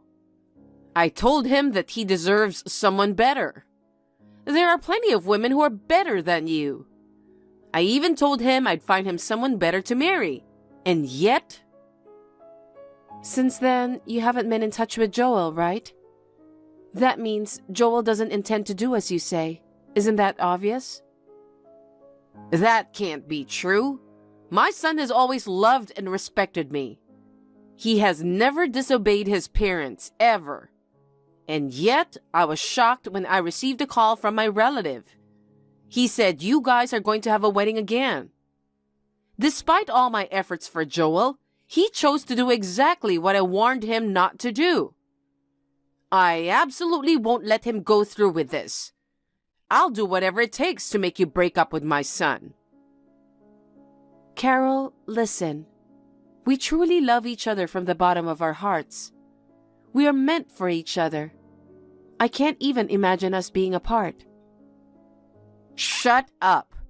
I don't want to hear any of that. Just imagining you two together makes me sick. Why can't you be happy for your son? I want this wedding to proceed smoothly, without any disruptions this time. A year ago, it should have been our happiest day if you hadn't disrupted the wedding. Excuse me? Why are you blaming me? What are you talking about? I didn't do anything. Don't pretend you don't know. You suddenly barged into the bridal room and tore apart the wedding dress. Because of that, the wedding had to be abruptly cancelled. It caused a lot of trouble for everyone, including the guests. Ah, about that? But it's your fault, isn't it? What? You tried to forcefully take Joel from me. I was just protecting Joel from you. Joel must be grateful to me too. And I'm sure he promised to marry the bride of my choice next time. That can't be true. Joel told me that he will decide his lifelong partner for himself, and he chooses me. Don't lie. There's no way he'd say such a thing. Joel was furious because the wedding was ruined. He said, even if you are his mother, it's unforgivable. He believes you're insane, and I have to agree. What? Me? Insane? Stop insulting me. I couldn't stand by and watch my son being manipulated by a woman like you. If I tear the dress, the wedding will be ruined, right? That's why I did it. I'm so glad the wedding was canceled. Carol, what kind of mother are you? Do you realize how much time and money it takes to have a wedding? Planning everything, sending invitations, all of that has gone to waste because of you. That's why I thought you'd never have a wedding again. You never learn, do you? If I give up now, it's just what you want. After our wedding was ruined a year ago, Joel and I promised that next time, we'd have a perfect wedding. If that's true, then my son is completely brainwashed. What? Joel cares about his mother. He's not the type to do things I disapprove of. I have to save Joel from you. Brainwashing? I'm not brainwashing him at all. Anyway, you should cancel today's wedding immediately, or else I will ruin everything. I will never approve of this marriage. No matter how many years pass, my feelings won't change. I'm right in front of the venue now. Prepare yourself and wait for me. I'll tear apart your wedding dress again. What? No, Carol, please stop.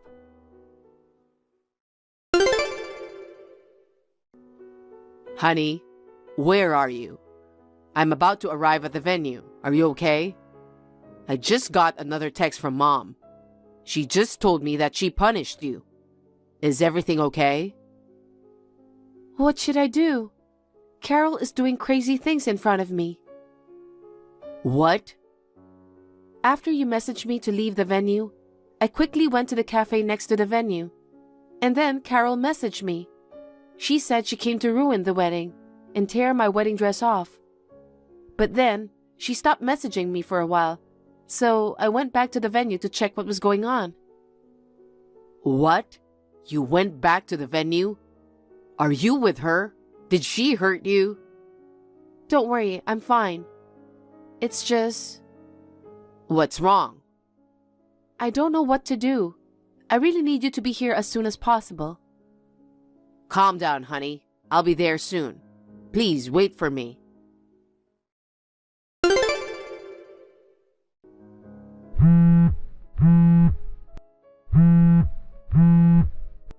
Christine, thanks to you, today turned into a complete embarrassment for me.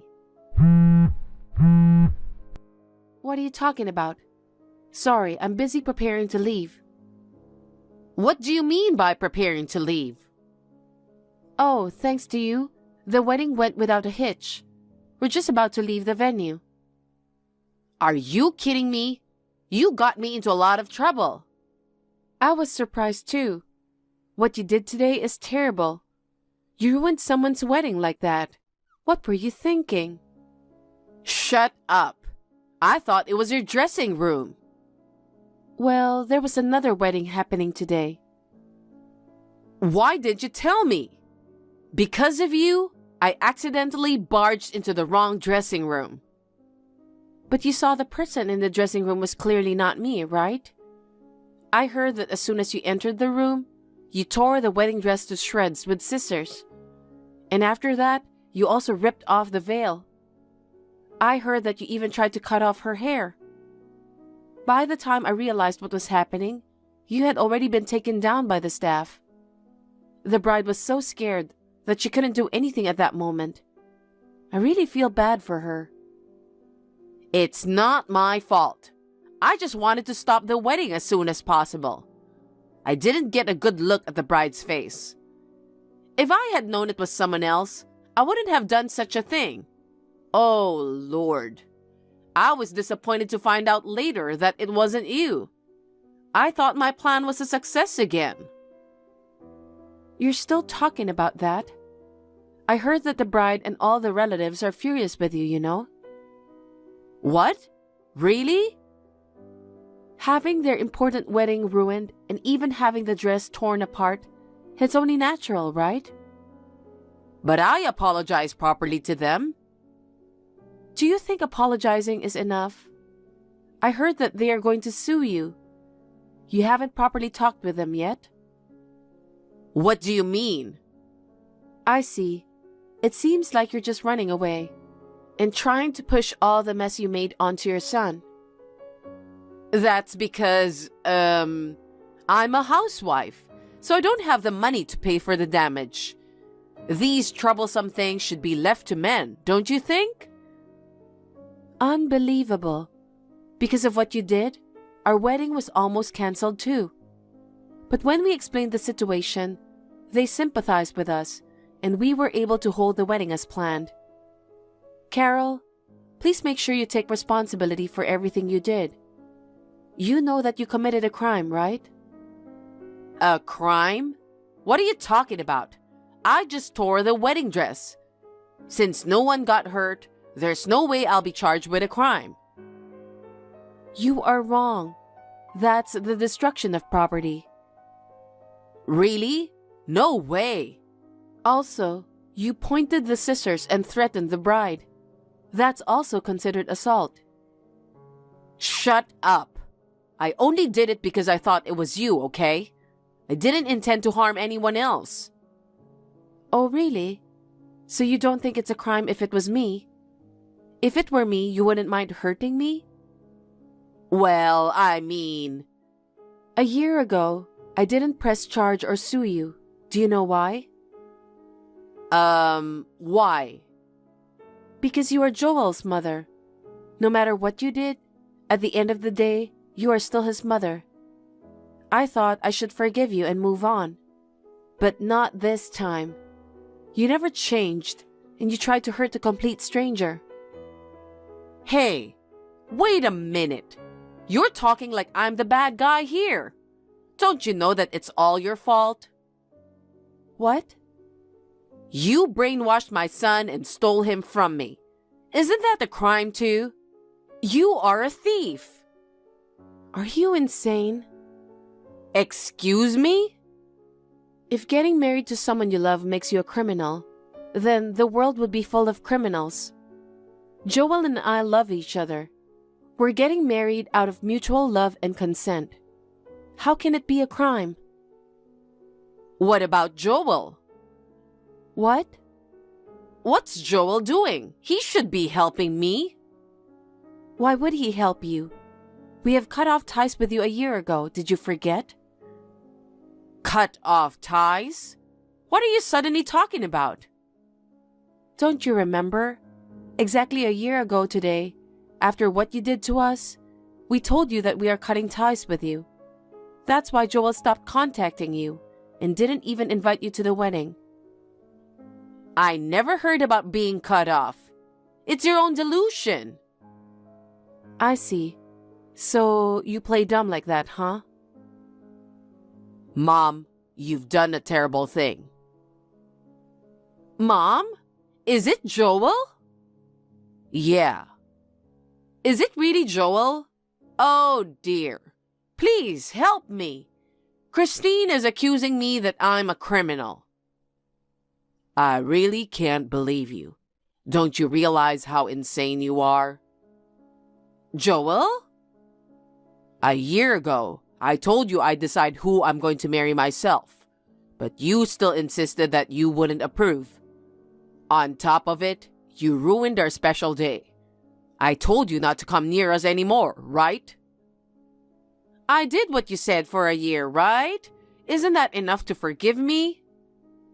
How can you be so selfish? I told you I was going to cut you for the rest of my life. Don't be ridiculous. You're my precious son. I did everything to stop you from marrying that manipulative woman. I did that for your own good. Why can't you understand me? Don't you see that she's brainwashing you? She's forcing you to marry her. Mom, come on. How many times do I have to explain? I love Christine and I want to spend the rest of my life with her. I have no intention of helping you, okay? Oh no, but I'm your mother.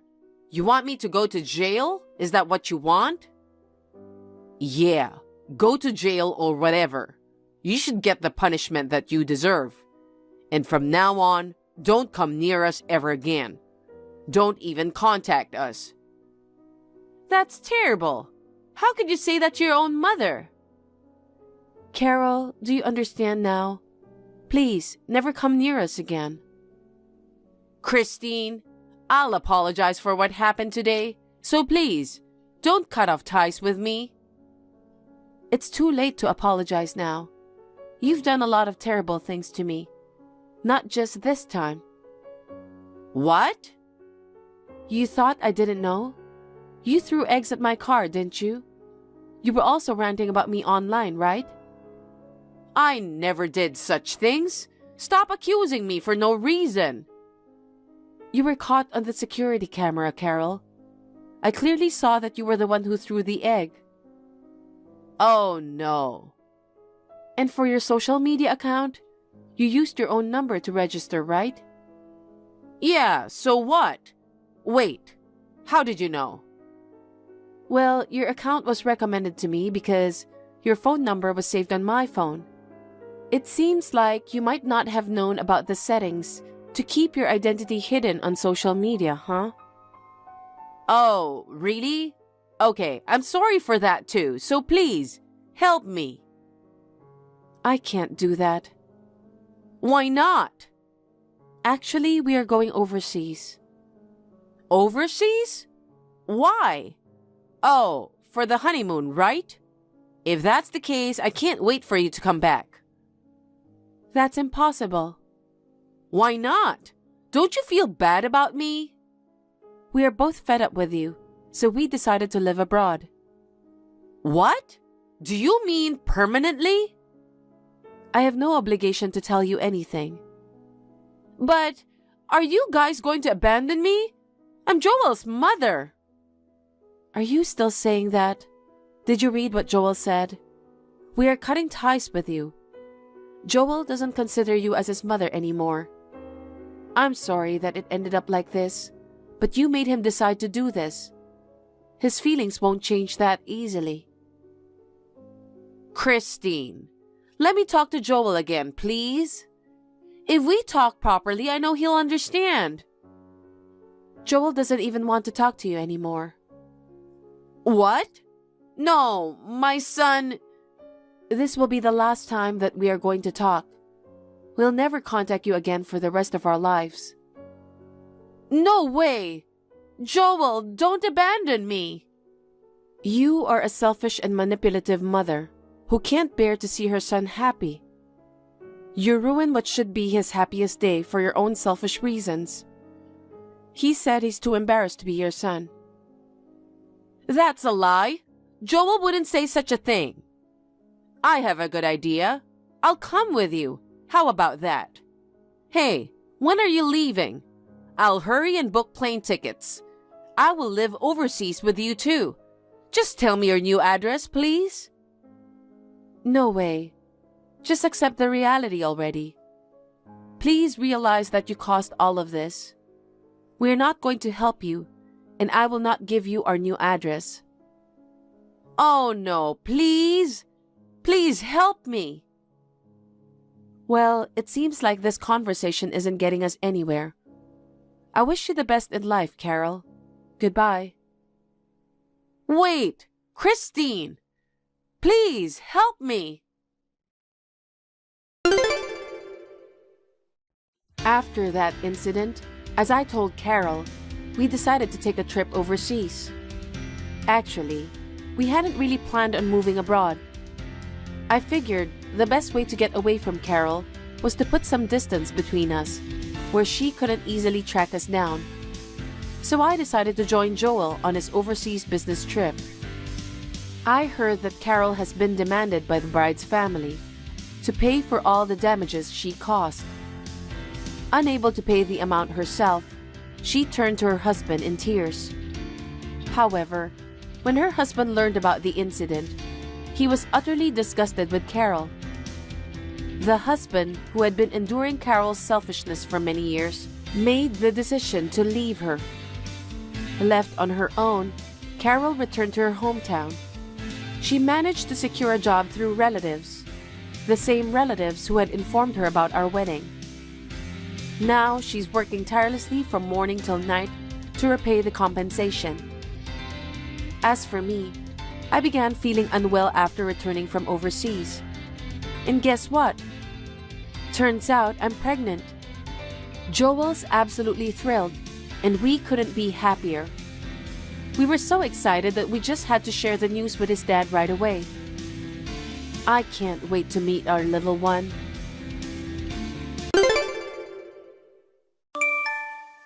Hey, Camp, you've gotta be kidding me.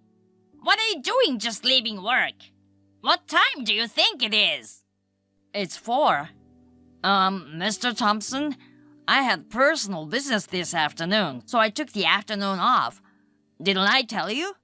I don't give a shit about that. Come back now. I assigned you a job. Do 001 to 004 in the corporate cloud folder today. Even if you have to work overtime, get it done today. Oh, I can't. What? I'm on a plane right now. What? Plane? I'm going to Dallas for a relative's wedding. What the hell is that? I've got some documents I have to deliver to a client by tomorrow. A wedding? Don't take me for a fool.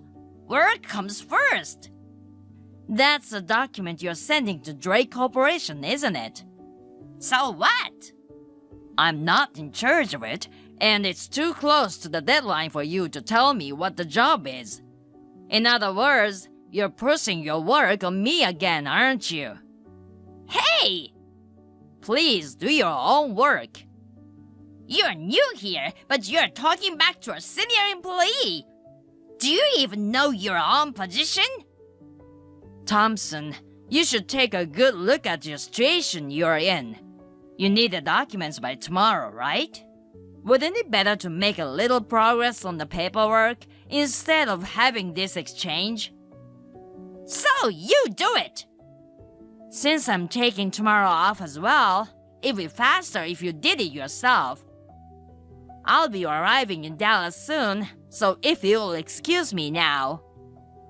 Hey, Kemp! You've got to be kidding me! You've got some nerve talking back to me! I'm the son of a connected boss who runs this area. If you don't listen to me, my father won't like it.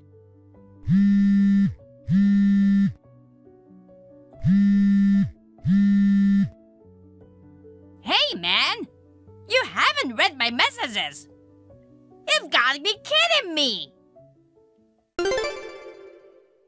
Emily, did Thompson jump his work on you? Oh, Mr. Kemp. Yes, sir. I'm still at work. He said there's some paperwork that needs to be done by tomorrow. It looks like I'll have to work overtime again today. I see. Damn that guy. He's only been with the company 3 months longer than us, but he's got that attitude.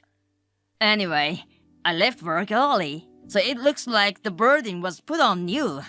I'm sorry. Don't apologize like that. As I recall, it was a relative's wedding, right? You had a good reason for taking time off. You're always looking out for me. And I can't go against him because I'm a wimp. I thought I had no choice today. Emily, that's not true. Huh? People have to do their own work. Whatever that guy is, it is absolutely wrong to yield his power and try to order everyone around. In the end, you can't just go ahead with work that you haven't been instructed to do, and that will interfere with your own work. This is also gonna cause problems for the section chief and manager, who are in charge of assigning work and managing the progress of the entire department, right? Indeed, that's right. Of course, and it could also interfere with the work of other employees. In fact, aren't you stopping your own work right now to do Thompson's work? Well, yes. I was thinking of working even more overtime to finish my own stuff after Thompson's is done. Okay, then. I'm sorry I took up so much of your time texting, so I'll take care of the work that can be split up. Huh? Actually, I brought a computer that I'm allowed to take out of the office.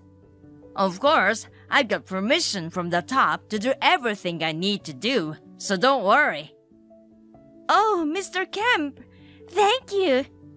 It's the one in the clouds, in the corporate folder, right? Yes. Please do the paperwork for the folder labeled 003. Yes, ma'am. Oh, yeah, we are the only 2 people. Let's stop with the formalities. But you're 2 years older than me. That's okay. Okay, I get it. It's a little weird, but from now on, I'll keep it casual. Okay. Well, good luck with your work. Thank you, Mr. Kemp. I'm on it. Thank you, Mr. Kemp. Thanks to you, I'm done ahead of schedule. No problem. It's nothing at all.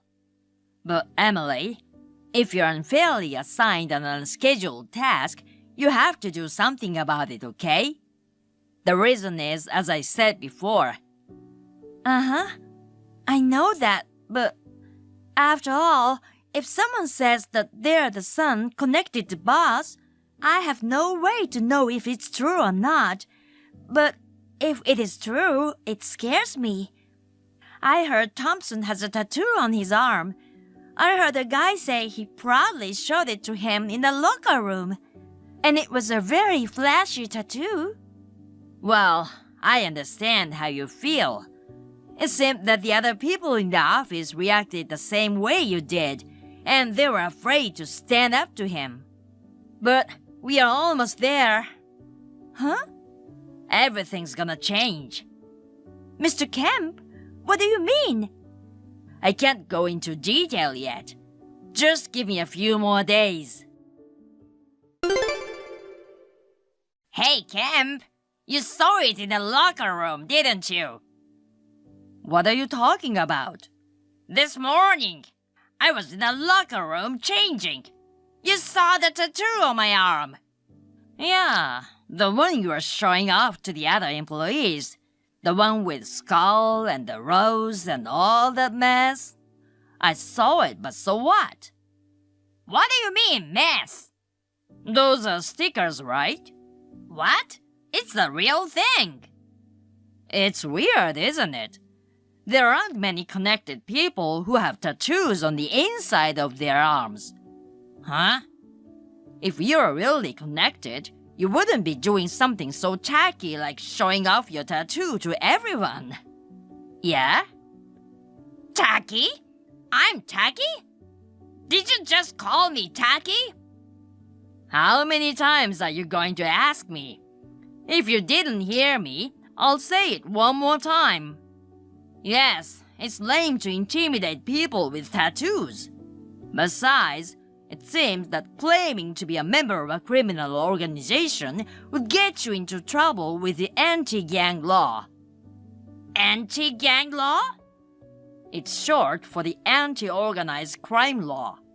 If you get caught under it, you'll be arrested. Arrested?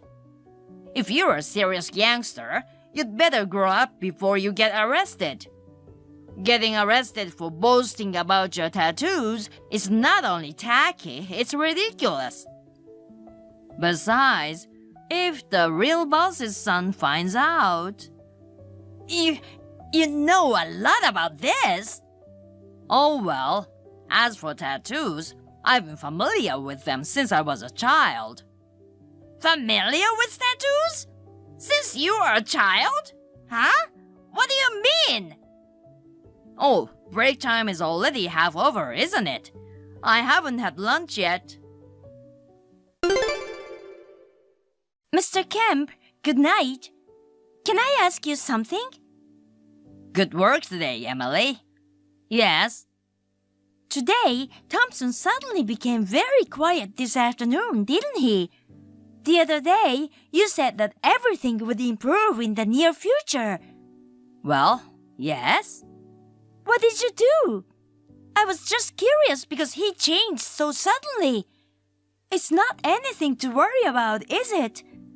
If he really is the son of a boss, wouldn't that put you in danger? Oh, don't worry about that. With what I learned from my great-grandfather, who was a tattoo artist, I was able to find out that Thompson's tattoo was actually a sticker or something like that. Huh? A sticker? I just told him about the Anti-Crime Act and how risky it was to call himself connected. And the fact that he became quiet because of that is... So I'm saying he wasn't actually a boss's son or anything. Yeah, so he's been lying to us, threatening us, forcing us to work for him. That's right. I hope he continues to take his job seriously. I guess we'll just have to wait and see. I feel like he hasn't gotten over his abusive, superior attitude towards you. I don't care if he's taking an authoritarian attitude only toward me. I agree. I would really appreciate it if he could improve his attitude. Actually, there's something the president wants to talk to me about. Oh, the boss? Yes. Perhaps because she is younger than Thompson and has a calmer personality, seems to be getting disrespected and condescended to. She's asked me to take stricter action. What? Mr. Kemp, what are you? Oh, sorry. My phone is running low on juice. I'll see you tomorrow then. Oh, yes. Good night. Where are you now, Mr. Thompson? Huh? Oh, I'm just taking a coffee break. I'll be back soon. I see. I received a message from the receptionist just now. What is it? There are about 30 gang members causing a ruckus outside, asking for you. Do you know them? That's what she said. What? They're waiting for you in the lobby. What did you do, Mr. Thompson? No. There's no way I knew those people. So, I guess being a boss's son was a lie after all. It's a lie! I'm really sorry about that. Can you use your influence to get those guys to leave, Mr. Kemp? My influence? You're the one who knows about this, aren't you? You know a lot about tattoos. You can handle 30 gangsters, can't you? What? I'm just a regular guy. Oh no! They're asking for you, so it's only natural that you should handle it. Please hurry up. They're waiting for you. Oh, I'm sorry. I'm actually in the bathroom, not the break room. My stomach is upset. Oh, I see. I'll take care of it. Please. Oh, I just shit my pants. Hey, Kemp! Mr. Kemp! Help! What's going on? It was the Graves! Oh, you mean those 30 people I mentioned earlier? They all showed up at once in suits, and the receptionist thought they were thugs. Of the 30, 27 were employees of the Graves Group who used our multi-purpose room for training. The remaining 3 had some business with you. I asked Emily, who was with me, to take them to the company restroom. I was caught on the way to that restroom! I see. I'm glad your timing was so good because we had to make them wait. That's not good timing! Help me! Help with what? Don't play dumb with me! I'm being held by the Graves gang! The Graves Group is also known as the Juvenile Delinquent Rehabilitation Facility. What are you talking about? They're just a normal civil engineering company. They're our business partner, so don't be rude. Besides, I'm sure you are not caught, but rather picked up, aren't you? A pickup? Didn't the president tell you? Thompson, You've been dismissed from our company as of today. What? I thought it was just a joke. Because there's no way she could fire me so suddenly. There's no way that young president could do such a thing. Oh, come to think of it, Thompson, you looked down on the younger president, didn't you? Huh? Just because you couldn't force me a new hire and Emily to do your job anymore, I can't believe you tried to force the president to do your job. And your threat was, I'm a boss's son. I told you about the Anti-Crime Act, didn't I? You ignored my advice, and now you're doing the same thing to the president? It's no wonder you're fired. Ugh! Even so, for you were even offered a new job as a final favor, but it's not smart to say that you got caught, is it? Huh? So it was the boss who sent the Graves group. Why? The Graves group of all people? That's terrible, isn't it? Oh, yeah. I also told the Graves group about you stalking the president's sister. What? Her sister, she's still in high school, right? Legally and ethically, you're out of the picture in more ways than one. It's no wonder they think you need to be rehabilitated. I hear she's in the process of filing a claim for compensation, so please be prepared for that. Wait! No, it's not my place to tell you anymore. Wait a minute! Excuse me. Oh,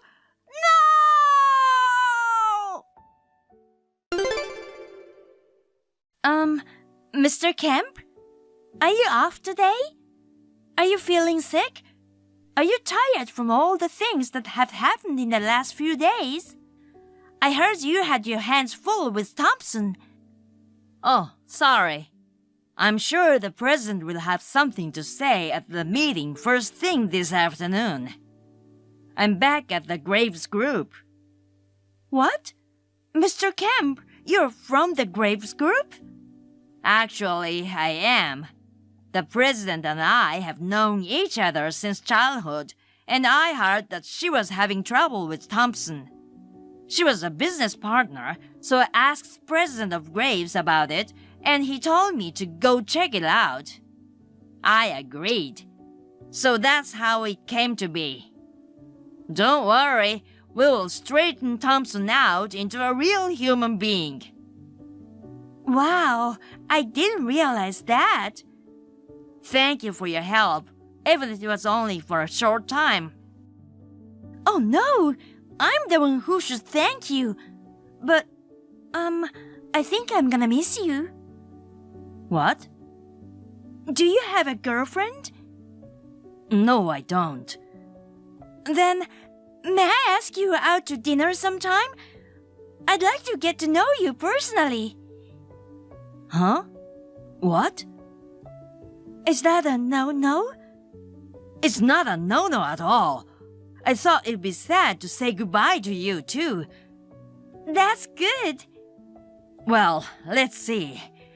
I'll choose a nice restaurant and get back to you. I'll look into it and call you as soon as I get off work, so just wait for me. Okay, I'll be waiting. As Thompson was taken away by a black van, a scream echoed through the air. It should be noted that his parents had given their prior consent for him to change jobs to the Graves group. When I told them that he was claiming to be the son of a gang leader, they said, "We have been farmers for generations," as their shoulders slumped and they let out a sigh. Work at the Graves group began immediately the day after he was picked up. Surrounded by senior employees who are athletic in a good sense of the word, he seems to be having a very hard time. I hope they will keep up the good work and beat his warped personality back into shape. By the way, The compensation to the president's sister will be paid in installments from his salary. The last message I received from him was, "I have muscle pains all over my body," which seemed to exude a kind of indescribable melancholy. Maybe it was just me. Hey, Tate. I was like totally freaked out earlier. You brought your fiancé home today, but are you seriously gonna marry that girl? Yeah, why not? That's why we came to announce our engagement. Dang, unbelievable. What are you trying to say? That girl? What was her name again? Luna? Oh, man. What about her? What's good about that plain and ugly girl? Seriously. How dare you? She's beautiful. Love is blind, huh? She's so unimpressive that it's on a level where you'd want to look away. Becoming sisters-in-law with her is just out of the question. Cut it out, Dahlia. It's beyond rude. I guess she suits you well. After all, you're a bottom-tier employee for some lame small company, unlike me in a top-notch corporation. You talk like you got there on your own, but you only got in through Dad's connections, remember? Not something to brag about. Oh, please. Connections are part of one's abilities. Anyway, you're such an idiot. Even though Dad's running a company, you said you didn't want to rely on him and went through the whole job hunting process.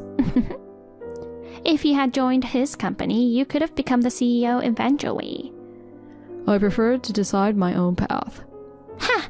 Trying to be cool. Whatever. Is that all you wanted to say? Huh? You messaged me just to make fun of us, right? Oh, wait. When you came, I forgot to mention something. I've got some news too. Well? I'm getting married soon too. Wow, congrats. But What? your boyfriend's a part-timer or something, right? Is it okay to marry a guy who's without a steady job? He's no longer a part-timer. Oh yeah? Now he's an elite employee working for a top-notch company too. Wait, you mean? That's right, he's joining Dad's company as well. He'll undoubtedly take over after Dad and become the CEO in the future. You've got to be kidding me. Listen, you think getting a job through connections is a bad thing, but honestly, using whatever you can makes life easier, you know? I never said using connections is bad. I can't judge others, to be honest. What are you talking about? You refused to join Dad's company. Well, it's not like I refused. I wasn't even approached in the first place. Why don't you ask him to let you in now if you want? Well, you'd end up being bossed around by me and my fiancé, though. No thanks. Working under you guys would suck. Being stubborn won't get you out of the bottom tier forever, you know. Well, I'm not exactly at the bottom. I didn't mean to criticize how you live your life, but don't you think you're relying too much on Dad? Well, Dad who keeps spoiling you is a problem too. Oh, are you jealous of me? Oh, come on. Poor little brother. Come to think of it, you've never been loved by our parents, huh? True. They always doted on you and hardly ever paid attention to me. Whenever we had fights, they always took your side. I always ended up getting scolded. Honestly, I never felt like I belonged at home. You are an awkward kid, you know. You should have learned to please them. I'm just not good at that kind of stuff, unlike you. Getting out of home early was a relief for me. Anyway, I did introduce my fiancé just for the formality, and I plan to invite them to the wedding. What? You're having a wedding? Of course. No way. You work for a small company. Do you even have the money for a wedding? Been saving up for it diligently. Oh, so when's the wedding? Maybe in about half a year. Okay. Once the details are set, I'll send you an invitation. Honey, I'm sorry if it was uncomfortable for you today. My sister was being rude, you know? My parents also messed up until they found out who you really are. I genuinely apologize. I'm totally fine, hon. Your sister mocked me from the start to the end, but your parents apologized so many times afterward. don't worry about me. Besides, you already told me about them, so I had a pretty good idea of what to expect. I see. They've always been like that. Honestly, I didn't want to introduce you to them, but if we're getting married, I thought they should meet you at least once. Once the wedding's over, I plan to cut off ties with them. Thanks for trying to protect me, but being completely detached from them is kinda impossible, right? Yeah, well, but for sure, we'll keep away from them as much as possible. Agreed. Alright, now that we've survived the dreaded introduction to my family, it's time to start looking for wedding venues from tomorrow. Yay, I'm so excited. Tate, I got the wedding invitation today, but my fiance and I won't be able to attend. Oh, really? Any particular reason? Nah, just don't feel like it. Who wants to see the ugly bride in her wedding dress, you know? Ugh, are you seriously still saying stuff like that? You're on a low salary, so the wedding is probably gonna be shabby too, right? And the food won't be anything special, I bet. What a waste of my day off to attend. Well, I don't really mind if you don't come. Really? It's totally cool if you guys are absent. Are you sure? Wouldn't it be a problem if we don't show up? Why? Aren't you worried about what the other set of parents will think? Not really. They understand the situation I've been in. I've already filled them in on everything, including you making fun of her. So if you guys want to skip, it's all good. We're not planning to have such a big wedding to begin with, so there's no problem. This is boring. Anyway, the wedding is going to be grand. No, I'm keeping it small by inviting only those who really want there. It's enough for us. I see. Oh yeah, I got a great idea. What is it? I won't invite you guys to my wedding. Sure, do whatever you want. Really? I didn't expect to be invited in the first place, so no worries. Okay, later. What's up with that indifferent attitude? Ugh, so annoying. Tate, did you get the RSVP for the wedding? Yeah, got it yesterday. You're not attending, right? Yep, we are no shows. Are you sure? Of course. Nobody wants to go to a bottom tier wedding like yours. And by the way, we're getting married on the same day as you. The same day? Yes. Did you purposely choose the same day? Right, on purpose. I even timed it to start at exactly the same time as yours. What's wrong with you? You're causing trouble for Dad and Mom, you know. How? They are, of course, coming to my wedding. After all, I'm loved by them. Unlike the lame wedding of the bottom tier you and an ugly girl, we, a high class, can have a flashy and luxurious wedding. I'm speechless. You're boasting about getting a job through Dad's connections after failing at job hunting. Both of you crying to Dad. What's there to be proud of? Shut up. Anyway, I've decided to have the wedding on the same day. Gonna show the difference in class. I think it would be better for you to pick a different day. I know you just want to mess with me, but think about the people who are attending. Oh, you just don't get it, huh? Being invited to my glamorous wedding is way better than being invited to the dull one of a bottom-tier couple, right? Plus, if it's the same day, they only have to attend one instead of two. I deliberately did it for everyone's sake. Oh, okay. Then we won't bother preparing seats for you guys. Don't need you to tell me. I'm so sorry for your depressing wedding without a single family and relatives. Are you sure about this? Of course. You'll regret it later, you know. Instead of being overconfident, you might want to check the situation more carefully. I don't know what you're talking about. Neither your parents nor your sisters are attending, so maybe you should just cancel your wedding. I'm not canceling it. There'll be a bunch of empty seats, you know. Who's gonna end up with empty seats? What? Never mind.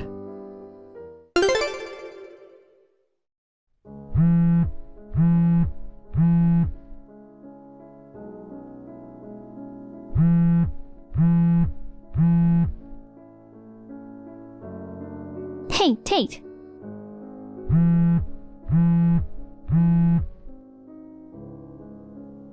What's happening?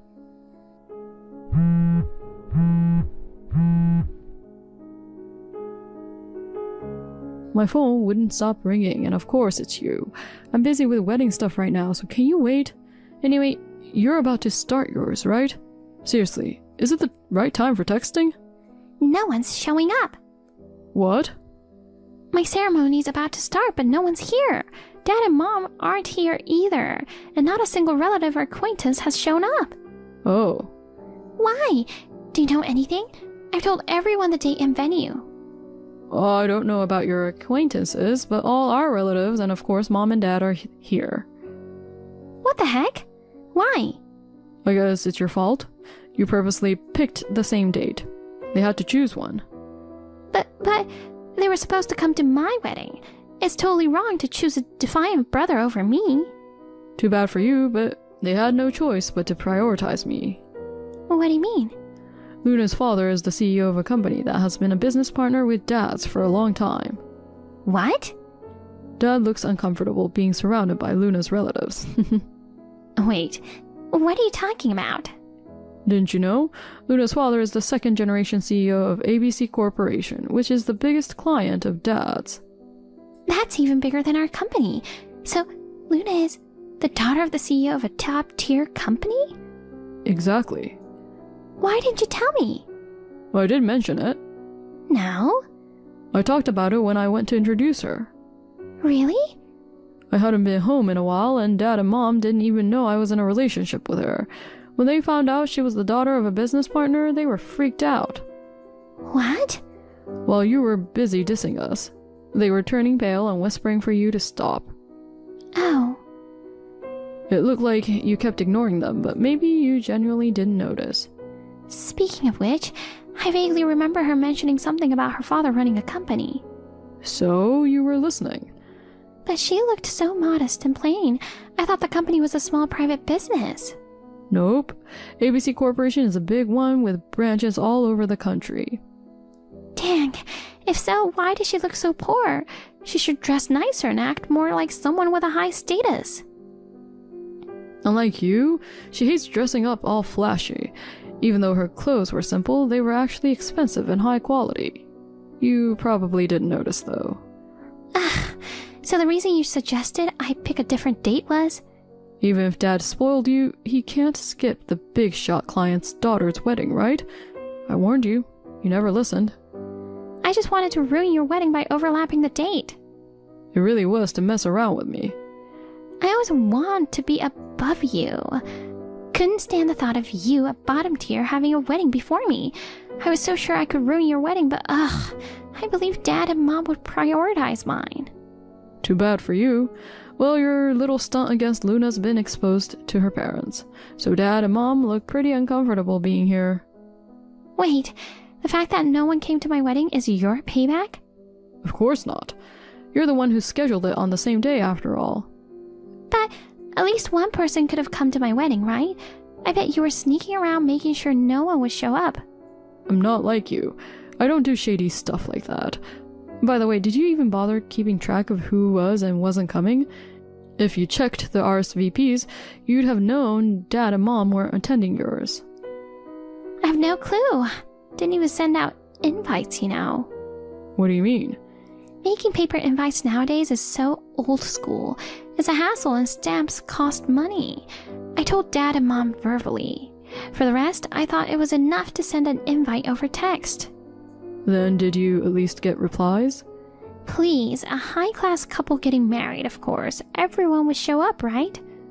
Even so, some people might not make it for some reason. I told those replied that they couldn't make it, that there couldn't possibly be anything more important than my wedding. After that, I ignored all their follow-up messages. That's not considered an invitation, you know. Why not?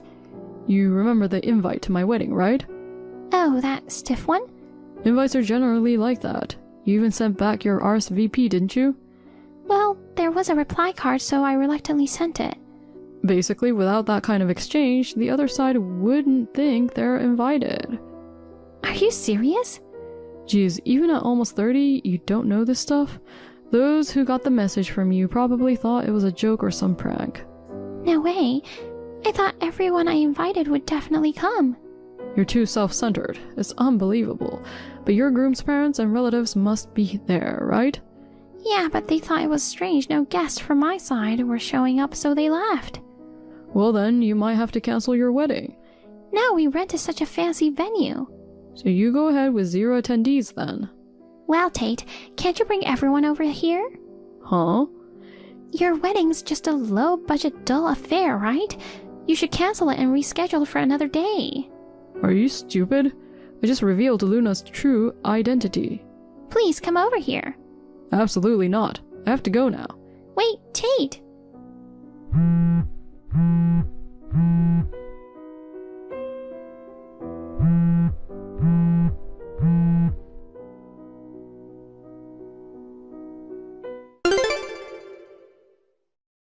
Tate, do you have time now? I have a favor to ask. What now? I'm busy. Please just listen. I'm about to leave for our honeymoon. Keep it short. Can you lend me some money? What? We got charged a cancellation fee from the venue. You guys should be able to handle it yourselves. Not possible, it's like $10,000. You work for a top-notch big company, right? You should be able to pay that much. We expected a generous gift, but didn't get a single cent. Both of us have no savings. Covering it is impossible. Why not ask Dad then? He'd do anything for you, right? He won't help me. Luna's dad got really mad because of my disrespect towards her. He said we almost lost a crucial deal because of me. Oh, I see. Even Dad is fed up with you this time, huh? This is not a laughing matter. My in-laws are disappointed the wedding got cancelled and won't help us either. That's unfortunate. Tate, please. Can't you lend me just $5,000? Well, you work for a small company, so you may not have much money to spare. But I know you've been saving up for the future, right? I'll pay you back later. Help me out. Nope. Why the heck not? We're family, right? I don't consider someone who disrespected my wife and tried to ruin our wedding as a family. Oh, God. Also, I'm not working for a small company anymore. Really? I joined ABC Corp. No way. Just so you know, I actually went through the hiring process, unlike you. Still got in through connections, though. So, are you going to be the CEO someday? I will try to. Then lend me the money. You must be earning a lot. Sorry, it's almost time to leave. Bye. Wait, Tate!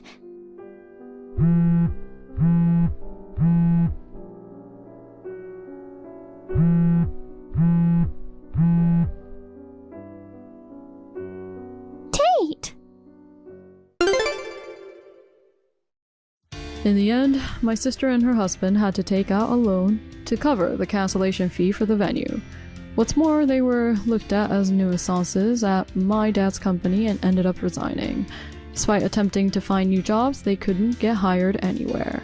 Now they're juggling part-time jobs and desperately trying to pay off their debts. As for me, Luna and I rented an apartment near my in-laws and are enjoying our newlywed life. Although it's a nerve-wracking experience to work in a big company, I'm managing to pull through with the support of Luna and my in-laws. Having gone through tough times in my upbringing, I now aspire to build a warm family with my wife for the future. Thank you for watching. Please rate the video and subscribe to our channel. See you in the next video.